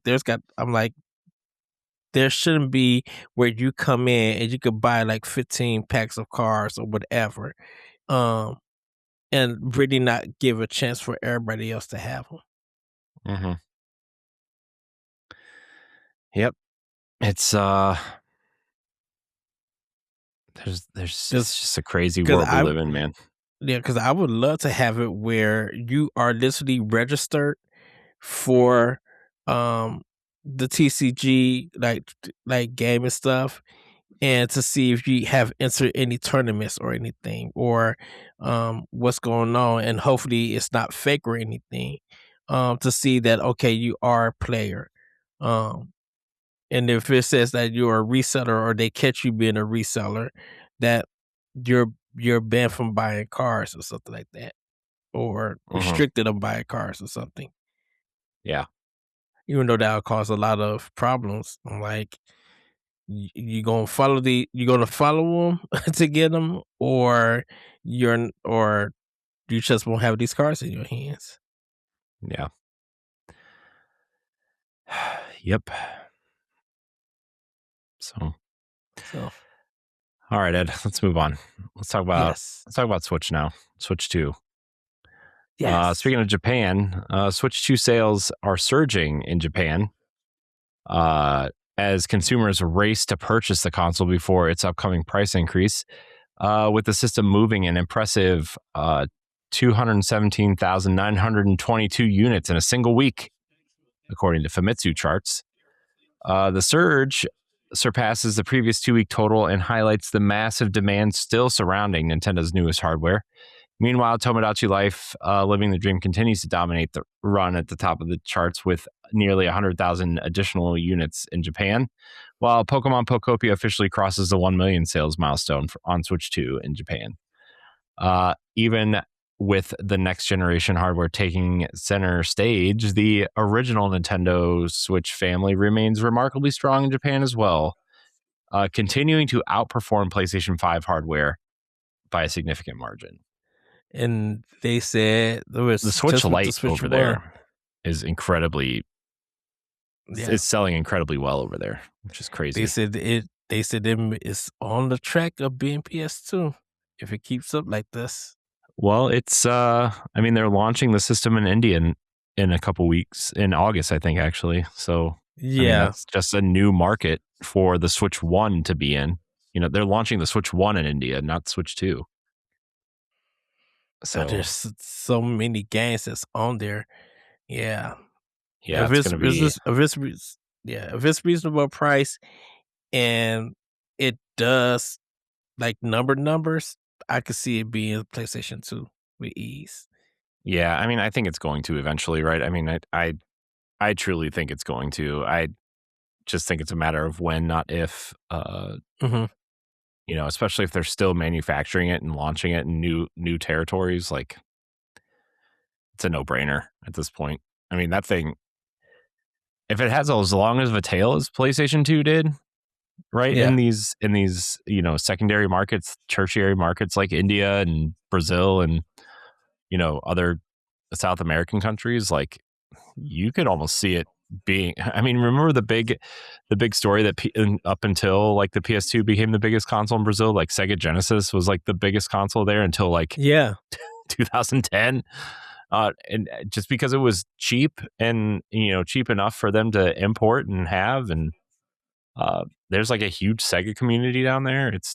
It's crazy, but like if you can get the Switch in the door down there at a somewhat reasonable price in these markets, like you could easily see it selling 175 million units 180 million. I wonder if they're doing the OLED or is it just I don't know. It just said the Switch 1 is launching there. So maybe, I mean, because that I would don't just know make how sense. much variety you give them, right? Like, I don't know how. Also, you want the console to be as cheap as possible. So I wonder if it's just the regular Switch 1 and then Switch Lite, but we'll see, I guess. By the way, I want to say the Switch Lite or the Switch 1 OLED model is still like the most comfortable out of any of the Switch systems, I think. To hold. When holding it. Yeah. I still think it's the most comfortable out of all of them. Like, it's just, it's the right, like, the size feels nice. The weight of it feels nice. I still think the Switch 2 is too big in my, to be a comfortably held handheld system. I still obviously play it because I have to, but I still think the OLED Switch 1 is the best feeling of all of the Switches out there. Yeah, I still got mine. Yeah, mine's still plugged in. It's sitting right there. So I was going to do something around the launch of Switch 2, but I didn't, and I never unhooked it. And then I started putting a bunch of indie games and retro games on it because it doesn't need the power. All right, Ed, it might finally happen. Genshin Impact might finally be coming to Switch 2. The newly discovered update tied to Hoyo versus account system has reignited speculation that Genshin Impact could finally be headed to Nintendo hardware, potentially the Switch 2. According to reports, recent game files now share reference to Nintendo login support, fueling hope that the long-promised version of MiHoYo's massive open-world RPG may still be in development after years of silence. While nothing has officially been confirmed, the arrival of more technically demanding games on Switch 2, including titles like Final Fantasy XIV Online, suggests Nintendo's new hardware may finally be capable of supporting a live service hit that previously struggled to make the jump to the original Switch, because it was announced for the original Switch, remember, back in the day? Yeah. Everything else kept coming out, like even the DLC, and they kept their mouth closed. So we were just like, just say that the game is canceled for Switch, and just keep doing what you're doing. Yep. So, yeah, I mean, that's cool, I guess, but also, I kind of surprised it took this long, but again, I guess it really doesn't matter all that much. I literally feel like because the announcement of Final Fantasy 14, they want to get into now finally bringing this game to it, because I'm like, y'all missing money. Like, if Final Fantasy 14 is like the big MMORPG on the console, and Genshin Impact is not there, everybody gonna look at Genshin Impact and be like, okay, what is y'all excuse now? Yeah, I think especially, these types of games, I'm actually kind of surprised that Fire Emblem Heroes isn't on the Switch and Switch 2, to be honest with you. Like, I feel like it would be really smart to have it there, but this type of game, this open world kind of Zelda-esque anime kind of game, like, feels like it should be there, right? And like, I know who was I talking to? Somebody said that they played the whole game without ever spending a penny on it. Like, the whole kind of main first iteration of this, which is rare and probably hard to do at one point or another, but like, the fact that it could be entirely free for you to play this at some point, like, seems nice. And then you pay for what you pay for the chance to get what you want, essentially. So yeah, I mean, I know the game is big on mobile and it's big on PlayStation and PC, obviously. So it should be on Switch. No brainer. So by the way, I didn't put it in here, but I don't know if you saw, speaking of games on Switch, has nothing to do with Genshin Impact, but apparently Indiana Jones was second on whatever the European version of Circana or MPD is for Switch. Oh, really? Yeah. Right behind Pokemon Pokopia.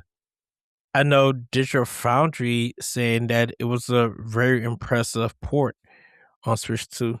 Apparently it runs better than the Series S version, which is kind of embarrassing, but also cool. Well, shoot, there's a lot of games. It really feels like when they're comparing stuff on Switch 2, Series S will get that comparison also to see which one is better. I think it's just because it's the closest in terms of modern hardware in terms of power. So like the Series S is always compared. But let's take a hard right turn here. Yes. Man, I should have saved that for the last story. Dang it. For which one? Card joke. It's a card joke. The next story? The crazy taxi story. Dang it. I messed up that transition. It is the last story. It is the last story, but we're not on the last story. I know. We're on the Is the joke for the story that's coming up or for the crazy taxi story? It's for the story that's coming up. I should have saved that transition for the crazy taxi story. So we're gonna let's, since we're all talking about crazy taxi, let's do that. We've already explained first. it to the audience. It's not funny anymore. No. If it's still there, let's save it for the last because we're already on Crazy Taxi. I want to talk about Crazy Taxi first before we get into the last. Fine. Let's take a hard right turn, Ed. Let's talk about Crazy Taxi. Crazy Taxi. The Crazy Taxi teaser sparks fresh revival rumors as Sega hints at the return of the classic franchise. The official social media accounts for Sega have posted a new teaser for the long-dormant Crazy Taxi series, showing a flickering taxi roof light that quickly stabilizes, fueling speculation that a new entry, we know a new entry is in development. The franchise, last seen in the mobile spinoff Crazy Taxi Tycoon, and absent from consoles since 2002's Crazy Taxi 3 High Roller on the original Xbox. Did you play High Roller, Ed? I did not. I did. To be honest with you, I've never played any of the Crazy Taxi games. Oh my gosh, you suck. Get out of here. You're fired. Has repeatedly referenced in Sega's broader push to revive legacy IP alongside Jet Set Radio, Streets of Rage, and Outrun under its emerging Sega Universe label. While no details have been confirmed, reports suggest potential open world reboot built in Unreal Engine with the teaser. And the teaser is being interpreted as another sign that Sega is actively moving forward with its classic franchise revival strategy. Okay, yeah, great. Crazy Taxi is coming back. Sega needs you to do this game justice. You know we need a banger soundtrack. If you don't get that title screen, if you don't boot up the game and you get to the title screen and it's not The Offspring. The whole soundtrack, like the whole soundtrack does not need to be that. Okay, but this isn't a Tony Hawk situation, but that song in particular is so tied to Crazy Taxi that if you don't have it in there, people are going to riot. You know, they're going to be so upset. I know y'all got the money to do this because y'all games have been on the hit. How much does it cost to license an Offspring song in 2026? You know what I mean? Exactly. I mean, you could put Sonic stickers out and sell out and pay for that, right? Like, I mean, it probably costs like 12 cents. The Offspring probably need that check because I'm sure they do. So I'm just like, yeah, come on, Sega. Yeah, Sega, come on. You know what to do. It's man, Crazy Taxi. I love Crazy Taxi, man. I love the first one. So I would say the reason why I've never played it, it never came to my arcades around in my area. B, I wasn't into like arcade driving games like that. I seen it on at like GameStop and stuff when it was like at those stores back in the day, but it was just something I wasn't into at the time. Yeah. So that's why I've never played it or tried to pick it up on the Dreamcast when it came out. It just wasn't my cup of tea for it. And then kind of realizing that the game was not really that long from what I hear, I was just like, yeah. I'm like, it's not like a game you complete, it's just it's styled to be like an arcade game. Yeah, because it is an arcade game, and that's, I feel like that's what's a lot of the Sega Dreamcast games were at launch anyway, were just arcade games that they were trying to have some sort of launch lineup while they were, they obviously had Sonic Adventure, but they also had Crazy Taxi and NBA 2K and Choo Choo Rocket and, these those types of games, right? It wasn't until later that Phantasy Star Online came out or Shenmue or, some of these other bigger games, a lot of them were, Virtual Fighter, a lot of PlayStation and PS1 ports of like Tony Hawk and, various other PlayStation 1 games I can't think of right now because I didn't have, you know what I mean? So, but man, I just want to. I want a new Ultra Beast. I want a new Final Fantasy Star. That MU is probably working on Streets of Rage 5. Yeah, Streets of Rage 5 from that MU will be amazing, dude. That new Virtual Fighter. I think it was leaked footage. That mug look amazing. I'm like, ooh, Tekken 8 may have some competition. Cause that mug looked super fluid. I'm like, oh yeah, Sega revealed that new Virtual Fighter. Like real graphics, a real trailer. It's about to be on at EVO. And everything. I'm like, yeah, people gonna be watching this game. And everything. So yeah, this Crazy Taxi I would definitely pick up and play and have fun with it. And everything. Yeah, I'm quite excited. By the way, Crazy Taxi 1, not 2, just 1 is on Xbox backwards compatible. So it doesn't have the licensed music in it though. That was like everybody's biggest problem, is it doesn't have any of the licensed music in it. They changed it. So also Jet Grind Radio is backwards compatible on Xbox, but you can't buy it through the Xbox. You have to buy it through xbox.com and then it'll show up in your library. So if you want to play it, you have to do that. Oh man, good times. Love Crazy Taxi. I would really love if they better have like the tradition, like the first game's drivers in it too. Like you got the guy, the white guy with the green hair and like the open Hawaiian shirt. You have the like the hardcore chick driving around. You got the what's his name, the main guy that goes Crazy Taxi, the black guy with like the aviator shades and the bucket hat. Yeah, I have him, very 90s large t-shirt with the long sleeve shirt underneath it. Very late 90s, early 2000s style right there. I have a feeling that they're going to show this game at the Summer Game Fest.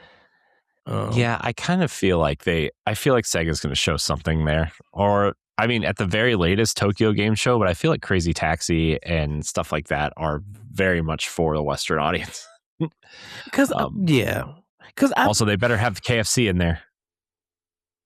But, so, I know we're going to move on to the last story. Do you think this is a great Xbox marketing plan that it shows on Xbox Showcase? I'm like, even though it'll come to other platforms, the first look is at Xbox, because we know Sega and Microsoft really been having a good relationship with reveals and stuff. Yeah, I mean, Sega has such a good relationship with Microsoft at this point, or at least the last regime. I would imagine that's continuing, right? I would assume that relationship has been built and continuing. Yes. Because I don't think Sony will steal it to show it next week or show it on Thursday on June 2nd. I mean, I don't think Sony's going to show it. I don't see why Sony would be showing Sega stuff. I feel like, I feel like Sony doesn't need it. They have enough to show, right? Plus, they have that new IP that they just registered that people are freaking out about. I forget what it's called, but Sony fans are finally freaking out because they finally have a first party game. Apparently, yes. So, yeah, I don't know, man. I think it's whatever, but this definitely would either show up at Tokyo Game Show or on Sega's stage or Jeff Keighley's stage at Gamescom. It's gonna be one of those. I would imagine Xbox would probably pay for this to have it on their stage just to have some goodwill, right? Seems like a goodwill move from Xbox to try to have something like this on there. Man, I think Sega's going to go hard on the Xbox stage. I think you're going to have the Persona 4 remake. I think you're going to have a Persona 6 announcement. I think you're going to have that. Now, see, that's the shocking one. That what? Persona 6 showing on Xbox. Why? They've been revealing Persona for like 5 years now. Well, they revealed Metaphor, they revealed the Persona 3 Reload, they revealed the Persona 4 remake. Because I would think that, I'm like, what happened to Sony's relationship with Atlas? Since most of their games were coming on their platform. I mean, I just think people are going to buy those games on PlayStation platforms regardless, and they feel like PlayStation probably feels like that they are just outselling Xbox by so much that whatever comes out, whatever the Xbox shows off is just going to be free marketing for them. I mean, obviously that could change if Xbox turns everything around, which we'll see. But, at this point, I mean, I feel like that's why Sony doesn't try to pay. I mean, there's also a rumor that Microsoft is paying for the marketing for Grand Theft Auto. Did you see that pop out? Yes, like November 19th or something. Like Xbox had it. I'm like, this can't be true. What, the release date? That Xbox had. Oh, the Xbox did the promotion. I'm like, this seems weird and out of place. Because I they had GTA 4 and 5. I don't see why this would be different. 4 was when Peter Molyneux did the arm thing right. That was so stupid. With the tattoo thing on his arm. I'm like, really? You mean Peter Moore? Peter Moore. Did I say Peter Molyneux? Yeah. Peter Moore. He's been a ghost. Fable guy, the Fable creator promoting Grand Theft Auto. That seems out of place. Yes, that is very true. Want to know why? Because I think he just released a new game. Yeah, the not Fable game. That's what it should have been called, because it's called like Legends of Albion or whatever.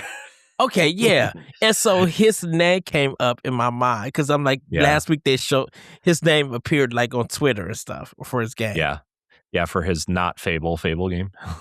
Dude, it's literally Fable. Oh my gosh. Oh, whatever, man. Anyways, yeah, I mean, if Xbox could have a major showcase, if you have the Sega stuff in there, and they have the GTA trailer, and Gears E-Day is their like direct afterwards, right? So it's going to end on Gears E-Day Gears E-Day trailer. Asha's going to get love like I'm telling you, man. Like they're fitting her crown right now. I can see King David over at Iron Lords like fitting her crown right now, polishing her shoes. Oh, that Iron Lord episode is going to be like insane. I know. They're going to outbeat us. Outbeat our episode. That's a 6 hour. Their episodes beat our episodes every week anyway. I mean, their episodes are so long. So, I mean, I love it, but they are very long. I love it though. I love it. yeah, I love a long episode. You know me. So we'll see. I think what we'll see in 2 more weeks from now. Yeah, 2 more weeks. Mm-hmm. Yep. So as much as I would love to have that day off, but sadly, I cannot. Boo. All right. I just want to make sure that I just want to make sure that I'm available to see the Wholesome Games Direct, see Kim Chica and all the presenters, and then try to get whatever shirt they offering. So like getting the Wholesome Game shirts and stuff, and I'm super excited. You would be. Hey. All right. Our last story. Yes. Former Mass Effect and Dragon Age developers launch a new Canadian indie studio called Studio Reset. This group of former devs from BioWare, Inflection Games, and Timber Games have founded a new indie studio in Canada called Studio Reset. The team includes veterans credited on major franchises such as Mass Effect, Dragon Age, and The Long Dark.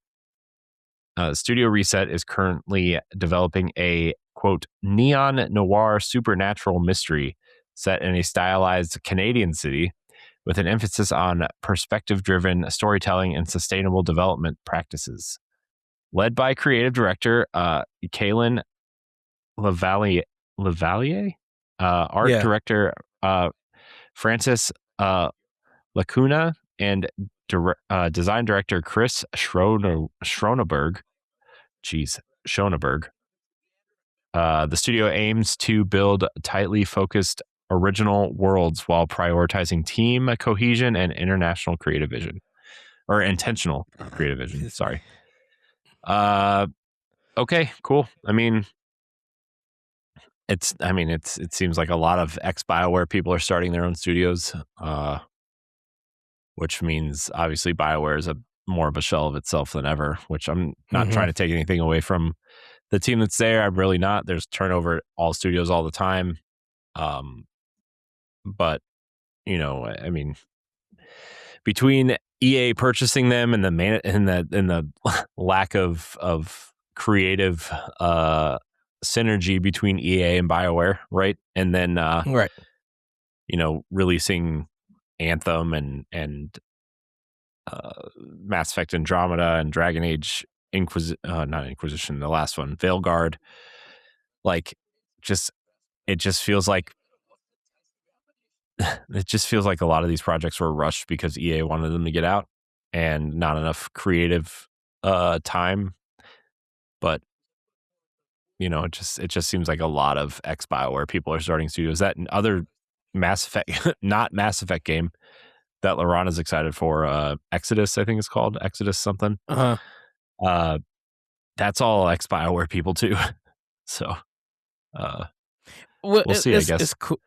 Well, I know in Canada, like the government does fund a lot of these games. Yeah, they get like big tax breaks, and you know, if you start a studio there, like you get grants and funding and stuff like that. Which is why Canada's really really popular. You know, Montreal and Toronto and, you know, a few other cities and you know, at least the eastern side. I guess Vancouver would probably be one also, although that's more of a movie hub than a movie and TV show hub than a game developer hub. But you know, that's why it's why there's so many developers up there. So yeah, and we know some of them. Some of them we talked to at PAX, and some of them, you know, got on our spotlight and everything. And I just, like I said, I enjoy talking to the devs from Canada and just playing their games and everything. So to see this new team form this company, I'm going to be excited for their game when they bring it out. Super excited. Yeah, that's awesome. Yep. And I love mystery games. Of course you do. Just kidding. All right, let's let's move on to Pack Watch. Pack Watch. These are the games you could be purchasing on your Nintendo Switch or Nintendo Switch 2 this week. And we already know one of them. So, I mean, I already know two of them. So, in this house. So, Lumentale, Memories of Trey for $24.99. Lumentale Memories of Trey is a captivating monster collector RPG set in a beautiful and enchanting world. Follow Trey as he embarks on an adventure to recover his missing memories and make new ones with the Animon. This is literally a Pokemon ripoff. Well, ripoff in quotes. So yeah, it's a 16-bit style, top-down, old-school Pokemon-looking game. So nice. On 5/27, we're getting Nero and Psy Integral Edition for $15.99. There's also a $17.99 version, but I didn't see what comes with it that's any different. So do that with that what you will. What if your mathematical reasoning were your only chance to escape? In a colorful world made up of shapes and numbers, mathematics becomes a playground where experimentation, learning, and observation are the keys to moving forward, whether on your own or in co-op. On 5/28, we're getting Nickelodeon Extreme Tennis Next for $29.99. Hit the tennis court from fast-paced arcade action as your favorite Nickelodeon all-star. Customize SpongeBob, Aang, Garfield, and more legendary characters. Then enjoy accessible couch co-op matches for fun for all ages. Cool.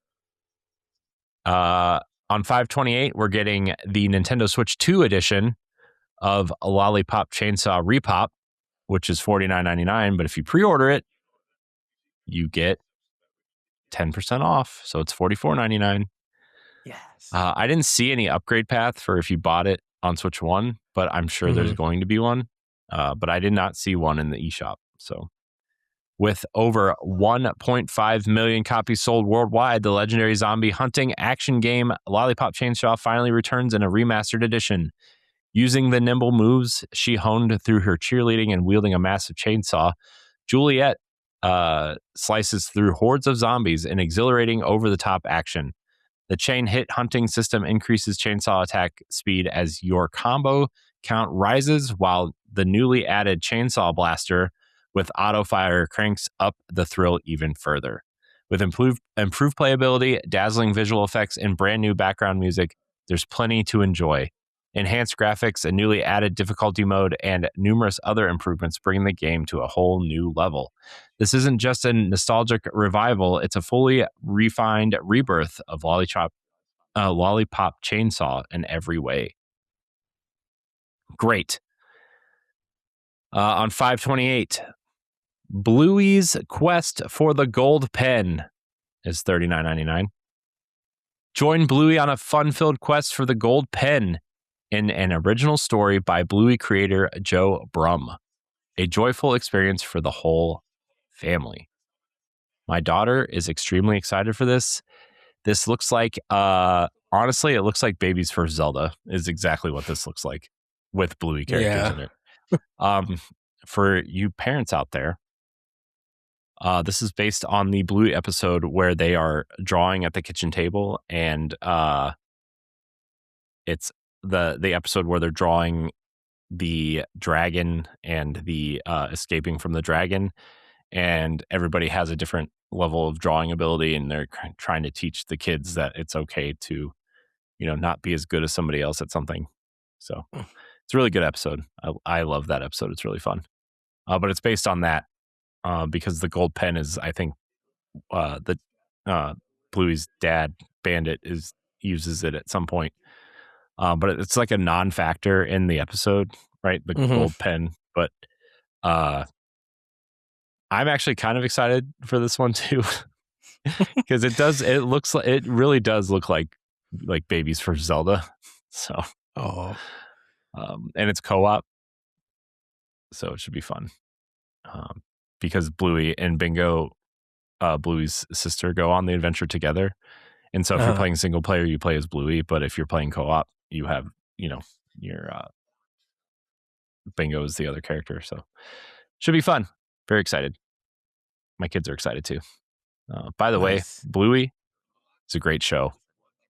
Even if you don't have kids, it's a great show. Like, it's just a very positive, easygoing kind of just a feel good family cartoon. It's so fun. Love it. And then on 5/29 is the big one, I think, for all of us here. For 1999, Mina the Hollower is finally releasing from our friends over at Yacht Club Games. Shout out. Take control of Mina, a renowned hollower hurtled into a desperate mansion to rescue a cursed island. Whip foes burrow through the ground and explore a pixel-perfect world in Mina the Hollower, a brand new game from the developers who brought you Shovel Knight. This game is apparently huge. Mm-hmm. If you follow Yacht Club's social media accounts and run by our friend of show, Celia, over there, their director of marketing, there's a lot going on in this game. So it is apparently much bigger than all of Shovel Knight put together, like all the DLCs and everything. So yeah, they have their developer thing going on. They were at 8-Bit Summit in Japan. People got to play it there. Also, they said it's getting really good reports from it. So I know a lot of us are super excited to play this game. Yeah, I'm very, very excited for Mina the Hollower. It's Shovel Knight's one of my favorite games of the last decade plus at this point. So can you believe that this game is over 10 years old? Shovel Knight. Like, it just feels wild to me that the game is that old at this point. But well, Corey, before we go on, hold on. Everybody, there's a game called Schrodinger's Call on the eShop. It's not a real game.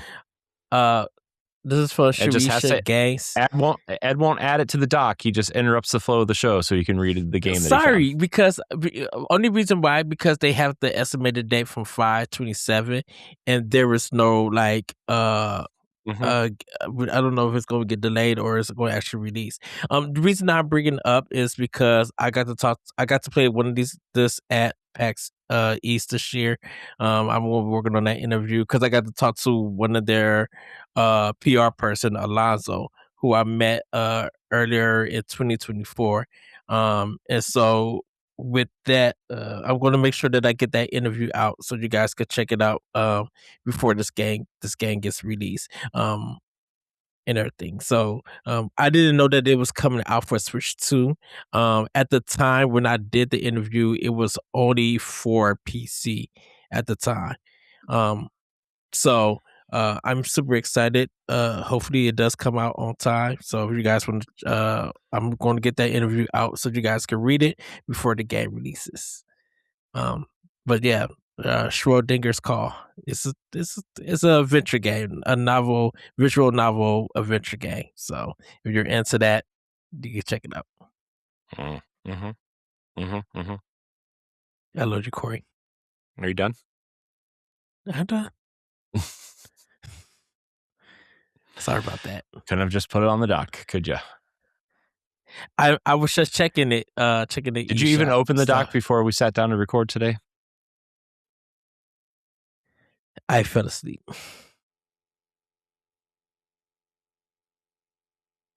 Here are your weekly updates for games you may be playing on Switch or Switch 2 right now. Not very many. Tomb Raider Definitive Edition on Switch 2 just received a new update adding AMD's Tress Effects hair technology, giving Lara more realistic hair physics and visual detail while further enhancing one of the platform's standout surprise ports. Blueprint's massive accessibility update is finally live on Switch 2, adding long-requested features like color assist options, button remapping, motion sickness settings, and numerous gameplay fixes in one of the game's biggest patches yet. Last but not least, Nintendo has rolled out a small firmware update for Alarmo, adding a new random selection from favorites alarm feature, improving scene selection and boosting overall system stability. Nintendo Switch Online, Ed. No new games. I didn't see any new games this week, but A Link Between Worlds, The Legend of Zelda: A Link Between Worlds has been added to Nintendo Music, adding a lot of speculation. Yeah, that that this game will be ported to Switch at some point soon. Switch. Do you? I want it. I'm not mad if they do it because I'll definitely buy it. I mean, I'm more likely to get this than I would be more likely to want to play this than an Ocarina of Time remake, to be honest. I feel like we've all played Ocarina or talked about it ad nauseum, and not enough people talk about A Link Between Worlds. Mm-hmm. Just because it was a 3DS game, not because it was a bad game. It's actually an amazing game. It's probably one of the best 2D Zelda games ever made. Yeah. But like nobody ever talks about it, so I think it would get a lot of people talking about, Yeah, just that wall mechanic was so cool, and just like how the story is. This kind of was the idea that kind of led up to Breath of the Wild, because you could go to any dungeon. All you had to do was literally buy the equipment. Like you didn't. Yeah, they had that equipment renting system, so you could attempt to do the different dungeons, right? So right, and then if you die, the equipment goes back. But like at some point, you could buy the equipment and keep it, all the way for the rest of the game. And that was a big thing for the Zelda series, because normally you would find these in dungeons, but when they were just like, let's give them the freedom to do and go anywhere if they have the right equipment. And by golly, man, this game, I think it got a lot of 8s and 9s at the time for it. I know it was. I know really got. GameSpot gave it Game of the Year, right? So that was like a big thing. And this would be good for people who own Switch 2s. Or even if they do like the original Switch version also, that you will be able to play A Link to the Past and then A Link Between Worlds like back to back. Yeah, you know what else? And be able to what else would make a lot of sense too? Is like, if you look at the kind of history of Zelda games coming out on Switch and Switch 2 at this point, I almost feel like a 2D Zelda would make more sense this year, and then the Ocarina of Time remake next year. Yeah, that would make sense. And then delay the two games that everybody wants in Wind Waker and Twilight Princess HD. Don't worry, Nintendo. We're gonna get it. We're gonna get it someday. Please, Nintendo. You have to give us Wind Waker HD and Twilight Princess HD. But I think, especially with like a lot of the games coming out for Switch. I mean, I know there's a lot of like remakes and remasters coming out, but like, I just feel like with the. I mean, this could also be like in early 2027, and you have Ocarina this year, because you don't have that tentpole 3D game yet, besides Splatoon maybe, but yes, but I don't know, man. I would love to see this. I would actually prefer this, I think, over Ocarina at this point. Yeah, on Switch 2. I think also because Ocarina is already available, right? Technically on NSO. Yeah. Like, you've been able to play Ocarina. People know Ocarina, and I know people want a remake, but like, that game is so beloved that if you do anything different, people are going to be mad, right? And this game, I don't think, is big enough to warrant that sort of criticism. Plus, if it's just like an HD remaster sort of thing, like, I don't know, man. I just feel like this would be better. And I think a lot of people would definitely give this one a try on Switch 2. And definitely for people who've never played the 3DS or grew up with the 3DS, who've been having their kids and stuff play the whole Zelda series, and this would be a new addition to be like, okay, really, this is going to be a journey that you got to go on your own, because if mom or dad haven't played it, or brother and sister haven't played it, and you guys are trying to break through the game together, this would be a good way to do the game together. To be like, okay, where do we go next?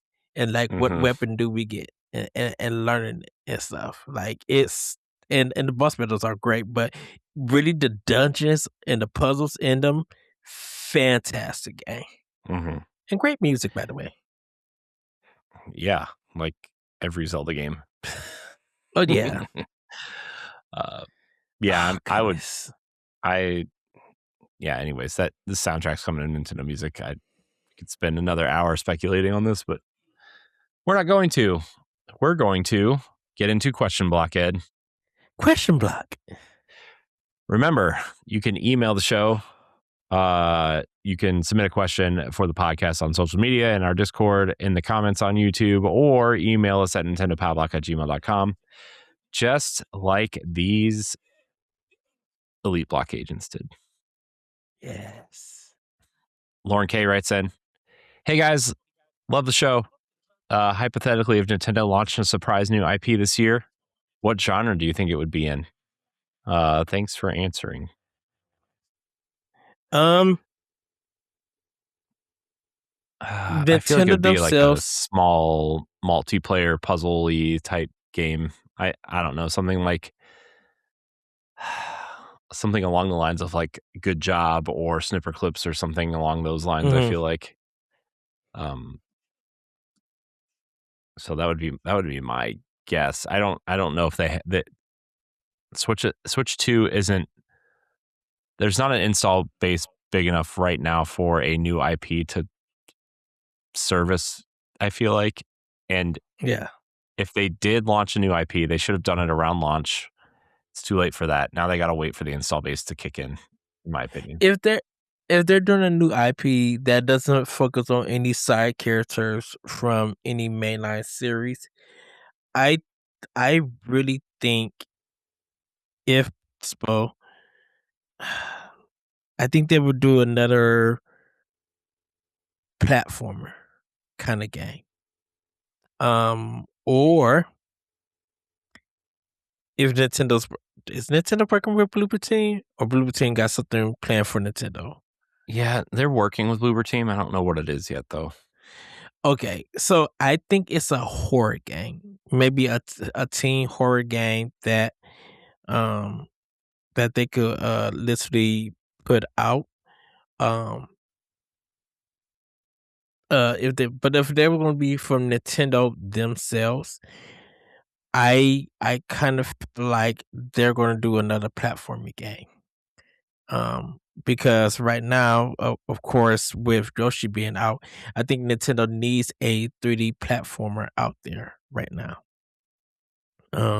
Something that's fresh, something that's brand new, something that's not connected to Miyamoto, definitely not connected to Takahashi, because he's leaving. That's that.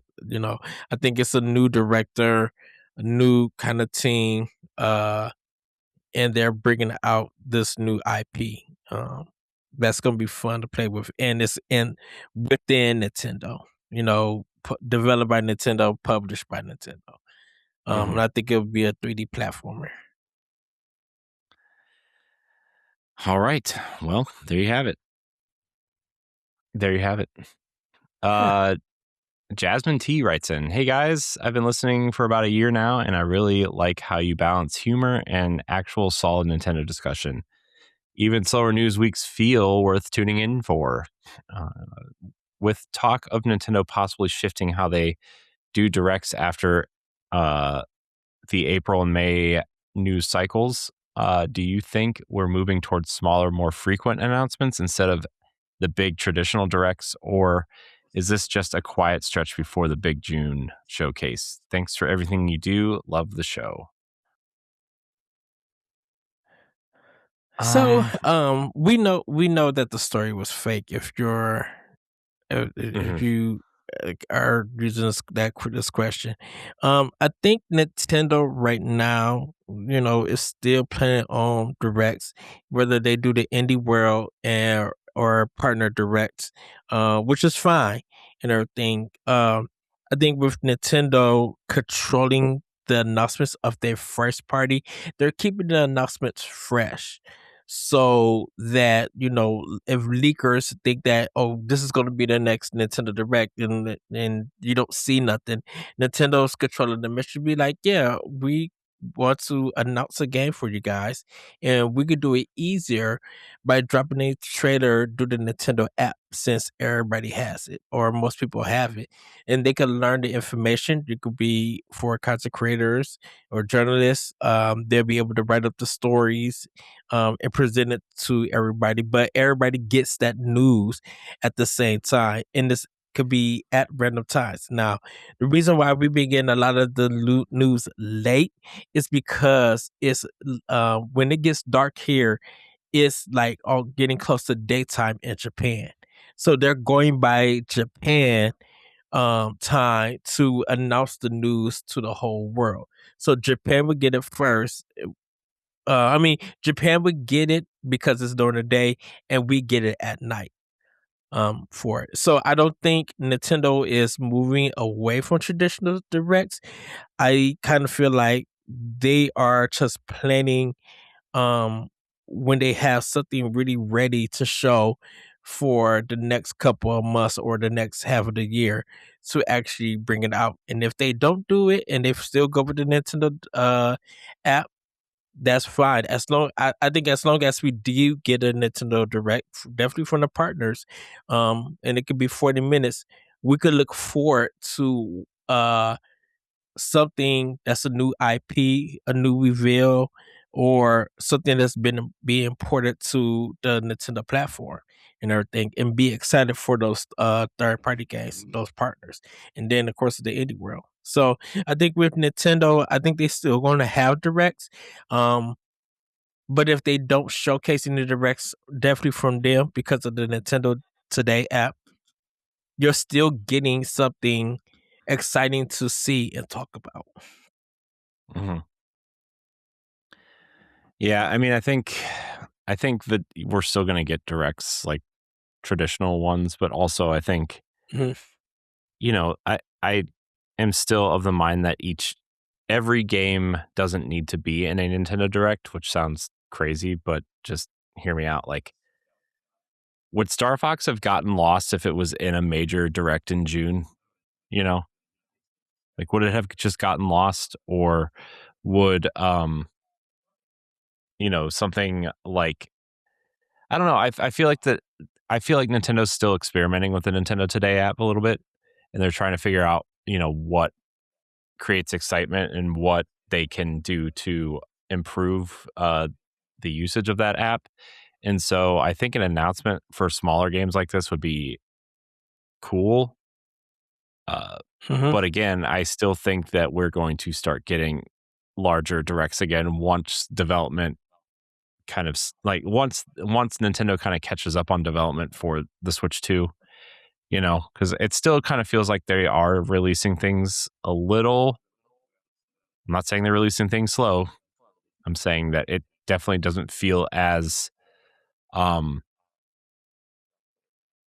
do I want to say this? Like, the Switch 1 was excitement after excitement after excitement, and this feels like that cadence has kind of, the excitement around that cadence has kind of slowed down because of the titles they are releasing. Yes.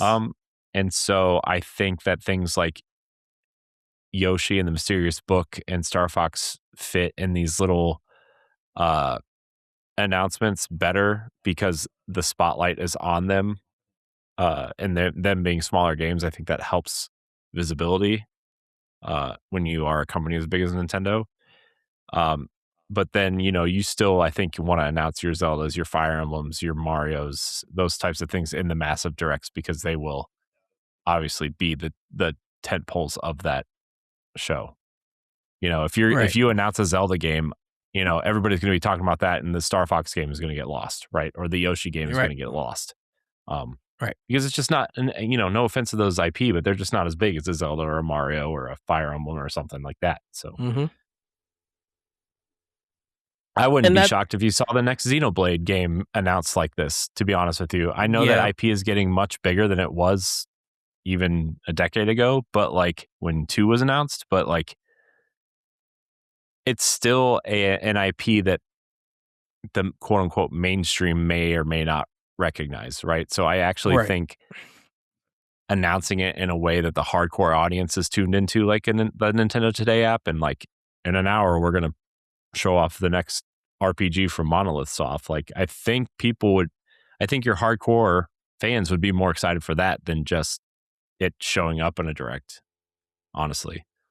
And so when Nintendo did the Star Fox one, they dropped the news to be like, hey, we're going live within 15 minutes for Nintendo Direct for this particular game.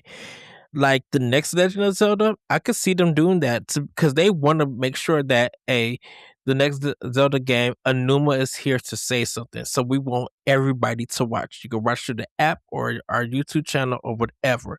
But we're not just going to drop it out of the blue. We're going to make sure that you guys know we have something big to announce. And then you could get online, get set up for your YouTube stuff and be like, okay, let's see what they got.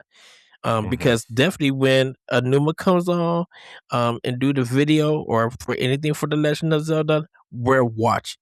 Like the world is watching. Gamers across the world, I should say, are watching and stuff. Even when he came on and did the apology that they did, that they had to delay it, that mug folks were watching to see what he had to say. So, yeah. And that was the first time that they ever did that. The 15-minute announcement that they're going to show Star Fox. I'm like, they've done stuff on the same day though. I mean, they've definitely dropped trailers on Twitter and their YouTube channel at like 6 o'clock in the morning, right? Like, I mean, Paper Mario, I think the pandemic year, right? Remember when they just kind of dropped Paper Mario on our lap? Yeah. And it was like, oh, here's a trailer and here's a breakdown video that's like 15 minutes long. It's out in 3 months, and it was like, oh. Yeah, but okay. I have never seen them like warn people to be like, hey, in the next 15 minutes, we're doing a direct. Wait, what? Huh? Yeah. Yeah, I think that definitely got a lot of people talking. So I wonder how well that worked for them, honestly. Like, I mean, I know we were excited and people watched it, but like, I wonder how well that, like, internally, like how that stacks up for their marketing stuff and like if it hit for them or not. So probably. All right, Ed, let's move on. I'm going to read this next question and then I'm going to go pee because I have to, because we've been sitting here for 3 hours and I haven't gotten up yet, which might be a new record for me. I don't know. Jordan M writes in, hey guys, another great 5-hour episode last week as always. Hypothetically, if Nintendo delayed one of their big 2026 games into 2027, which one do you think would hurt the Switch 2 momentum the most? Thanks. Well, out of the ones that are announced, yeah, it has to be a Fire Emblem for just me. Oh yeah, it's got to be Fire Emblem. There's no ands, it's a buts. That game gets delayed. If it had to be the one delayed, I should say, to move it to 2027, that means, because if they are doing that, that means they're adding extra content. And the content that game is already so big. I mean, the rumors about that game, it's already so big, right? Like how much they're talking about, like, how like the Three Houses had 4 like separate splits, right? In terms of the way the campaign could go, plus the DLC that came out later. This is rumored to have 4 straight up different campaigns, depending on which characters you want to side with. Like 4 different campaigns, which is wild to me. Yeah. I've been really thinking about Three Houses lately, like going back and replaying it again in a different house. But I wonder, even if they delay Fortune's Weave because they are working on Switch 2 versions of Three Houses, what's the one with Shaz? Three Hopes. Three Hopes. And the last Fire Emblem from Intelligent System, like, if all three of those got switched to upgrades and everything, and they just said we needed to delay it because we want to release all of these at one time or month by month. Like, can if they delay Fortune's Weave and be like in August, you're gonna get Fire Emblem Three Hopes Switch 2. In October, you'll get Three Houses. In December, you'll get the last Fire Emblem. And then do something for like the NSO stuff. And then bam, February 2027, you start off by releasing Fortune's Weave, Fire Emblem. Mm-hmm. Folks will be locked. Not only would they be locked in, that's good money for Nintendo. Whether it's a $10, $5 upgrade, or people just gonna go and buy the Switch 2 system along with the Fire Emblem game, those and stuff. That would be so great for Nintendo business wise. Because people would just upgrade that game, but there's probably be some people be like, no, I got to get the Switch 2 version because I want to get that red box for my Switch 2 library. Yeah, well, there's rumors that Xenoblade Chronicles 2 and 3 are going to get Switch 2 upgrades this year too, at some point. But hopefully they fix the upgrade for Xenoblade Chronicles X. Yeah, apparently they're working on it. I don't know. I didn't really follow up with that. I didn't really see what was going on with that, but hey, whatever. It's fine. Yeah, because they're not going to delay the Splatoon one. No, that one is planned and ready to come out. Yeah. Well, I agree with you, and I didn't get up to go pee, so I'm going to do this next question. And then go pee. Brandon E writes in, hey guys, I really like how Pow Block covers both Nintendo news and the wider gaming industry. It helps everything feel connected from the context of a Nintendo gamer instead of just isolated in one platform. Do you think Nintendo is still in a really strong long-term position, or are we starting to see that handheld market get more competitive again? Keep up the awesome work. All right, Ed, you can go first because I gotta pee. Okay. So, yes, Nintendo is still in a really strong position. Definitely with Xbox and PlayStation being still at high price and not selling well in Japan and maybe in some other countries. Nintendo Switch 2 is still selling. You're still seeing pictures online for social media that people are still buying the system, and then buying games with it. I don't think that the handheld market is getting more competitive. If it is getting competitive, it's the PC handhelds that's competing with each other. It's not them competing with Nintendo, because Nintendo is doing very well. It's like the ROG Allies, the Steam Decks, and all of that stuff. They're the ones that's competing because they keep bringing out a new handheld version, and the price is so high. It's a lot of people just like, okay, it's past $1,000 just to play this kind of game because it has these kind of chips in it.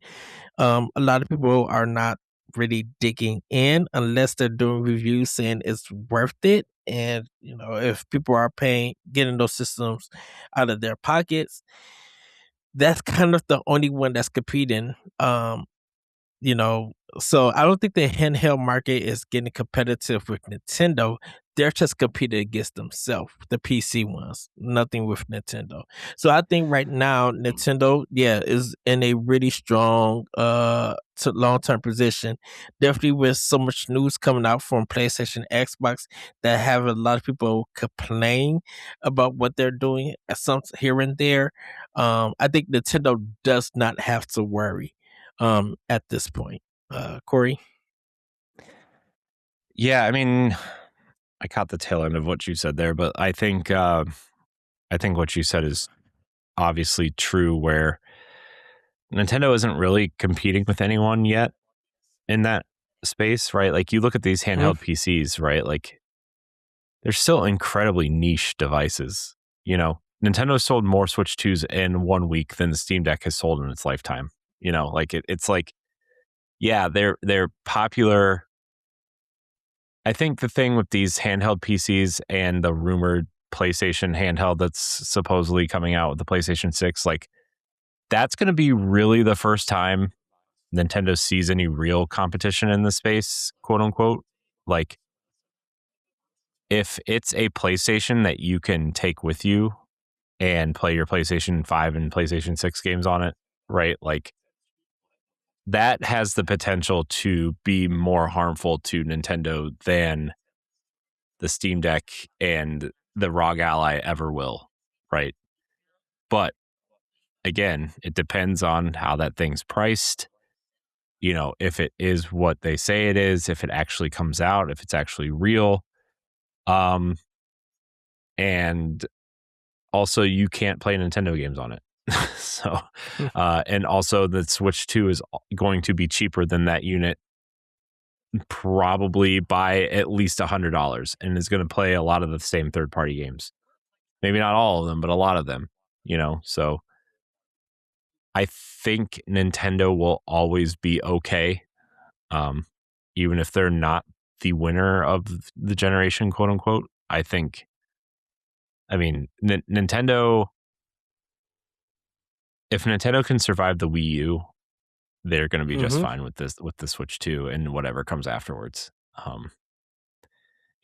think the Switch 2 is going to have I think it has the potential to have a longer life cycle than the Switch 1 did. Yeah. If not the same length, which I think Furukawa recently came out and said he thinks the Switch 2 is going to have about the same lifespan as the Switch 1. Which, look, when Nintendo launched the Switch 1, they said it was going to have a 10-year life cycle, and we're in year 9, and it's still getting support from first party, so with Tomodachi Life and Rhythm Heaven, and there's something else, I think, right? Mario Galaxy, right? I mean, the Mario Galaxy collection was like a huge Switch 1 release. So yeah, I don't know. I think Nintendo's going to be fine. I don't think Nintendo has any direct competition right now.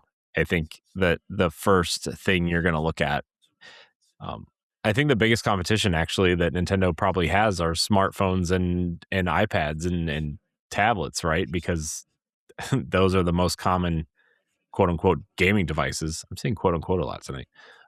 Gaming devices in the house that people already own, and so, but again, clearly didn't affect the Switch 1, right? Because it's sold 158 million units. So,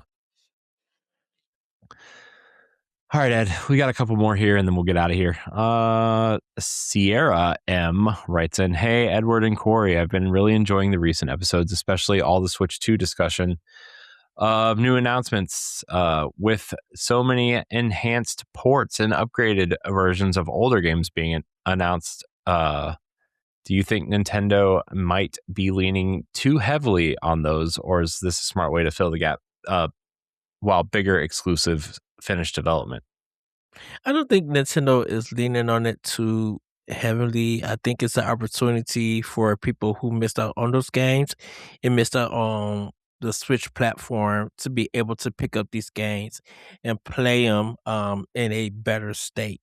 PlayStation and Xbox and third party does the same thing. Porting or the games, upgrading them in a sense, and stuff, just to I'm taking Control as an example. When Xbox and PlayStation 4 had Control, when Series X and PlayStation 5 came out, they did a new edition of Control. And if you want to play that new edition, you had to literally buy the game for those systems. You couldn't use your older version to play that updated updated version. So I think it's just like with Nintendo, they just offering this for some of their games.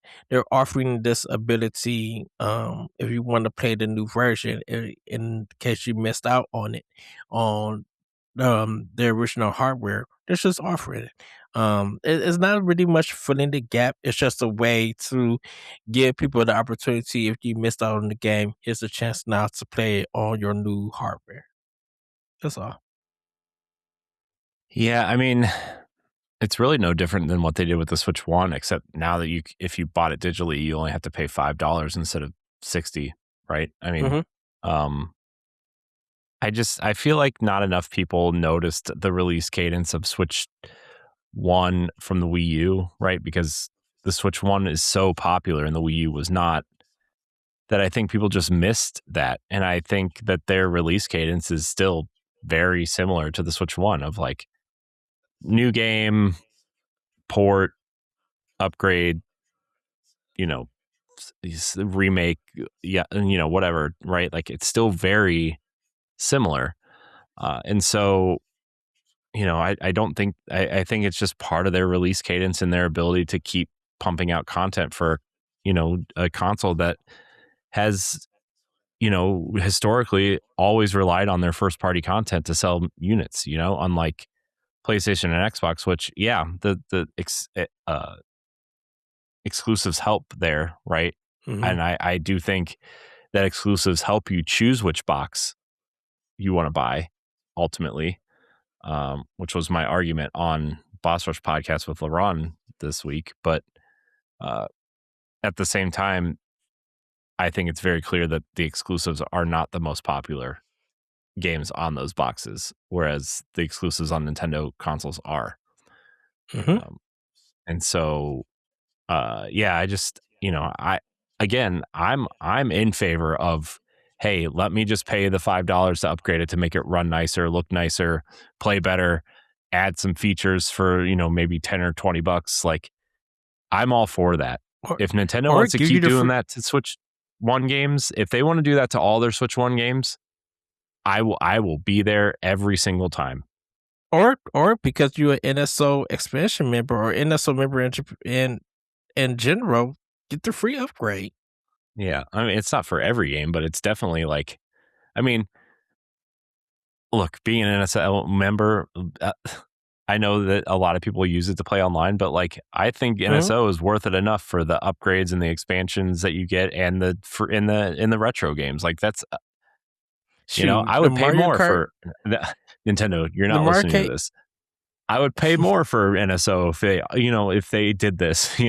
Like, look, the Mario Kart DLC for free for NSO. If you got Mario Kart 8 Deluxe, that's enough reason. What a steal, man! What a steal that was.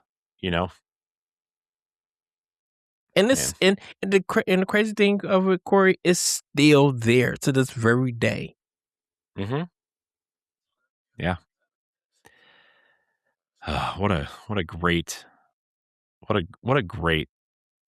service that is. Yes. So, all right, let's end on this one, Ed. Okay. Alex R writes in, "Hey, Edward and Corey, love the show. Quick question: do you think Nintendo is going to shadow drop anything before the June 2026 showcase or direct, or are they done with surprise drops for a while? Thanks." They would not shadow drop anything unless it's NSO related. Yeah, that was going to be my answer too.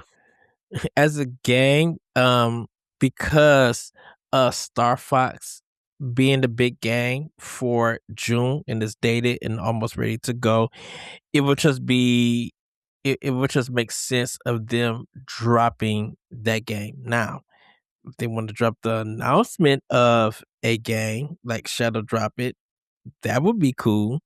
Or some, I would say this: it's most likely that a third party or indie developer announce a game, shadow drop it on the Switch 2, then a direct. and I know Corey's gonna get me, and I know he's gonna say that would never happen, but if Expedition 33 Shadow Drop on Switch 2 at a very reasonable price, you don't think folks are going to go crazy and not purchase that game and download it? And then announce a date to be like, okay, if you guys don't want to buy the digital, here's the collection version for the physical collection version coming out later this year. You don't think that's not going to be a big story before Nintendo Direct? Come on now. Expedition 33 would have to be the Shadow Drop on Switch 2 before June Direct. There's no ands, it's a bust about it. I could see that getting Shadow dropped during the Direct, to be honest. But he said like before. I know, the but Direct. I mean, Expedition 33 as like feels like it would be like if we want to maximize the potential of getting this game on Switch 2, physical would come later, but like I feel like that I feel like a Shadow Drop for that would be incredibly smart for them, actually. Yeah. Will they? Probably not, but it feels like I can tell you right now that would be number one on the eShop without a shadow of a doubt. Within the next day after announcing it, that game would be number one on the eShop. Mm-hmm. Oh, dude, that thing would be number one on the eShop until the next Zelda game comes out. I'm not kidding. I feel like that game has so much potential on the Switch 2. It's not even funny. I would not. You would lose me for 2 weeks playing that game on Switch 2. Oh, everybody's waiting for it. I've been thinking about playing that game again, but I'm like, no, I'm waiting. I know it's coming to Switch 2. I'm waiting for the Switch 2 version. Sandfall would be crazy not to do it. They would be crazy not to do it. They have to, right? They have to, right? Like, they have to, right? I mean, I guess they don't have to, but it would be really silly of them not to, especially because of Kepler's like relationship with Nintendo also, I don't know, man. I just feel like it would be really silly not to. I think they would miss out being robbed. I mean, yeah, everybody would look forward to their next game, but they would be missing so much, and I'm sorry to say this. Yes, they would be missing out on so much money, but I'm like, you want your player base to get back into your game? This is the way to do it on Switch 2. Mm-hmm. Because they just released that 1-year update. They just they had like an anniversary update come out recently. They had the Game Awards update, thank you update come out that was pretty popular. Like, you could release all that in one pack. I'm sure there's going to be a Game of the Year edition with all this stuff. And like, they said there's potential for DLC also. Like, could they do that and announce that alongside the Switch 2 version? Will the Switch 2 version get that? You're getting me all excited now, Ed. I can't get excited.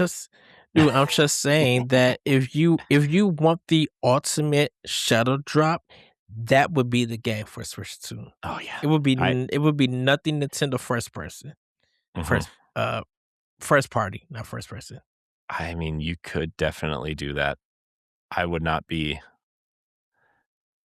Usually, I'd be like, Ed, you're crazy, but I don't know if that sounds that crazy, to be honest with you. Now, Nitty could snatch everybody's wig and do literally a Switch 2. No. What, like a special edition? Like a Pro Controller? Or like a dot, or like Joy-Cons, like a special edition with the 33 on the dock and like the the rose and white Joy-Cons, or like the gold Joy-Con. Oh my gosh! Stop! You're getting me excited. Stop it! That would be the collector's edition. That would come later. Why do you hate me so much, Ed? But if that was the Shadow Drop, look, if that was the Shadow Drop announcement to add for the collection, yes. And now I'm just imagining a Switch 2 with like the flower petal colors of the white and the red, right? And then like the gold 33 on the dock or whatever. If they did that $5.99. If they did that for $5.99. Look, I would just take a Pro Controller at this point. Jeez. I would take a hoary, fake controller. One of those hoary or Power A, like, they put like the Mario on them, and they'd be like, I think Nintendo Mario controller. I think Nintendo will reach out. Dude, just think about it. I'm already thinking about it, Ed. What do you mean? The Ultimate Collection. Hold on, the Ultimate Collection for $5.99.99. I'm gonna jump it up to $649.99 because this is gonna be a lot. Why are you making this so expensive? Because you get the dock. You get the dock and the style that you want. The console anyway. Hold on. Listen, you get the dock with the console, the Nintendo Switch 2 bundle. You get the game physically. You get the controller and the Joy-Cons. You also get Amiibo with a 3-month NSO subscription. Dude, if they came out with Amiibo for those, it'd be so poor. I'd buy. I would buy every single one of them. You get 2 Amiibos. I would say you would get. Who's the big? It would be Gustav and Mael. I think would be the. It would have to be them. It would have to be them. With a statue of the big guy. The big guy. With the face. The big guy with the face. Okay, what's good his one. Name? Good one. No, it would be the Monolith or the Paintress, but they already came out with that. No, I'm talking about the one that's that's like, do you need a hug? Oh, SKA? SKA. They already announced a figure. It's $50.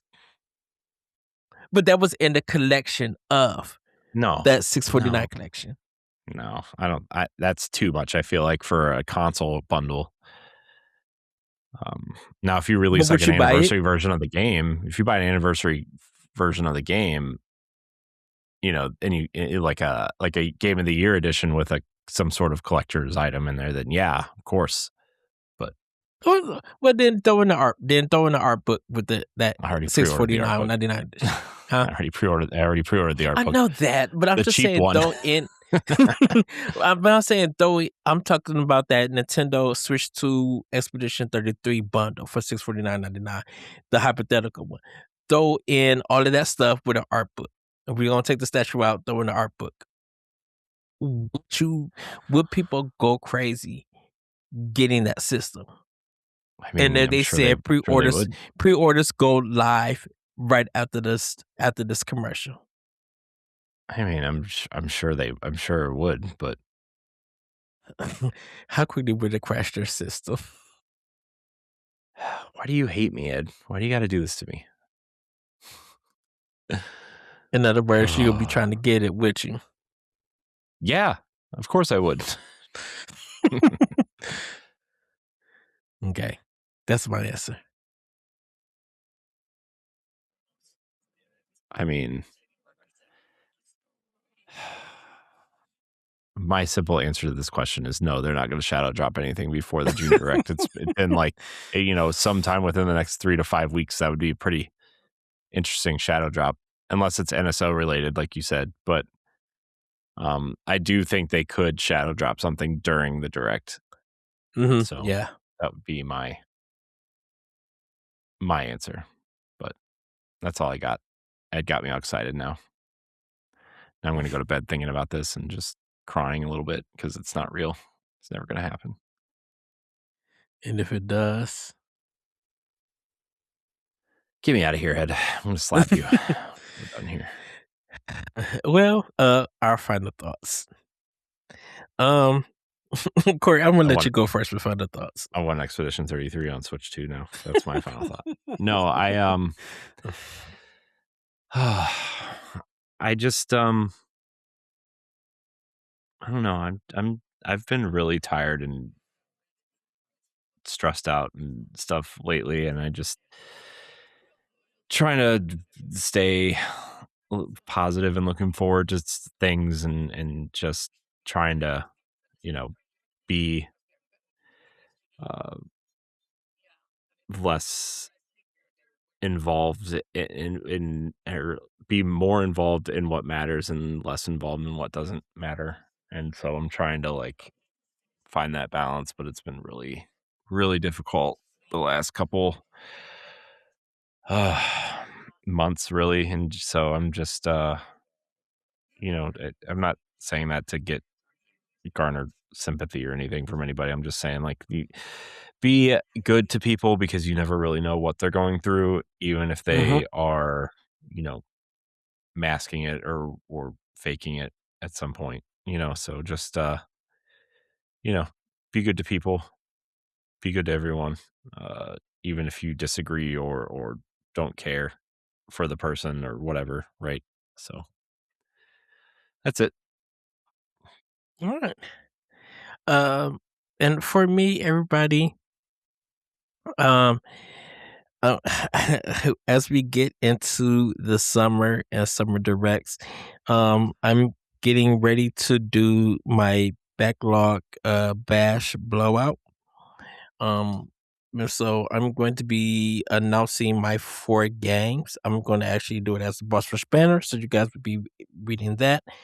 I am doing 2 games for Switch and 2 games for Xbox.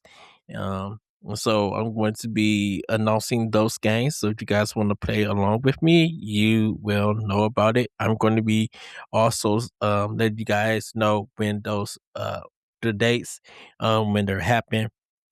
I'm going to be switching off. So the first week is going to be Switch. The second week is going to be Xbox. Third is going to be Switch again. And then I'm going to end it with Xbox. So I will let you know those 4 games. And each game will get 2 weeks for me to play and beat, or as far as I can. So just letting you guys know that. Nice. So, yes. Well, Corey, you ready to close out the show? Yeah, I'm waiting on you, bro. You're the host. Okay. I already gave I went first. I know that, but I didn't know if you had anything else to say before we dip or anything. Subscribe to all the YouTube channels. Get us to 1,000 subs on Nintendo Pow Block. We're almost there. After less than 2 months, which I'm pretty happy with. So yes, and everybody, please check out my latest blog on bossrush.net about disliking certain games or remembering games that you dislike. But everybody, thank you for watching and or listening to this episode of Nintendo Pow Block. If you join us live, follow or subscribe to the channel you're watching if you haven't done so already. If you're watching it on YouTube, be sure to subscribe to the channel, like the video, and share your thoughts in the comments, whether it's on today's topics or a new idea we could discuss in a future episode. If you're listening on Spotify or Apple Podcasts, consider leaving us a 5-star rating and a nice review, as it helps us with discoverability and reach. You can support Boss Rush on Patreon at patreon.com/BossRushNetwork at a tier that's right for you. You can even follow for free and gain access to all of our base shows on one feed. Thank you again for watching and listening, and we'll see you next time. Bye, everybody. Woohoo! Goodbye. If you want to become a supporter of Boss Rush, you can head on over to patreon.com/BossRushNetwork. You can choose a tier that's right for you for as little as $1 a month, and you can even follow us for free. Patreon producers for this month are Adriel Munger, Francisco Santillan, Celeste Roberts of Read Only Magazine, Christian S. of Franchise Festival, Todd Aksha of Fandom Foundry, Making Fun of MacGyver, Chat of the Wild, a Legend of Zelda podcast, and Sana Dirrig. Thanks for your continued support of Boss Rush Media and the Boss Rush Network.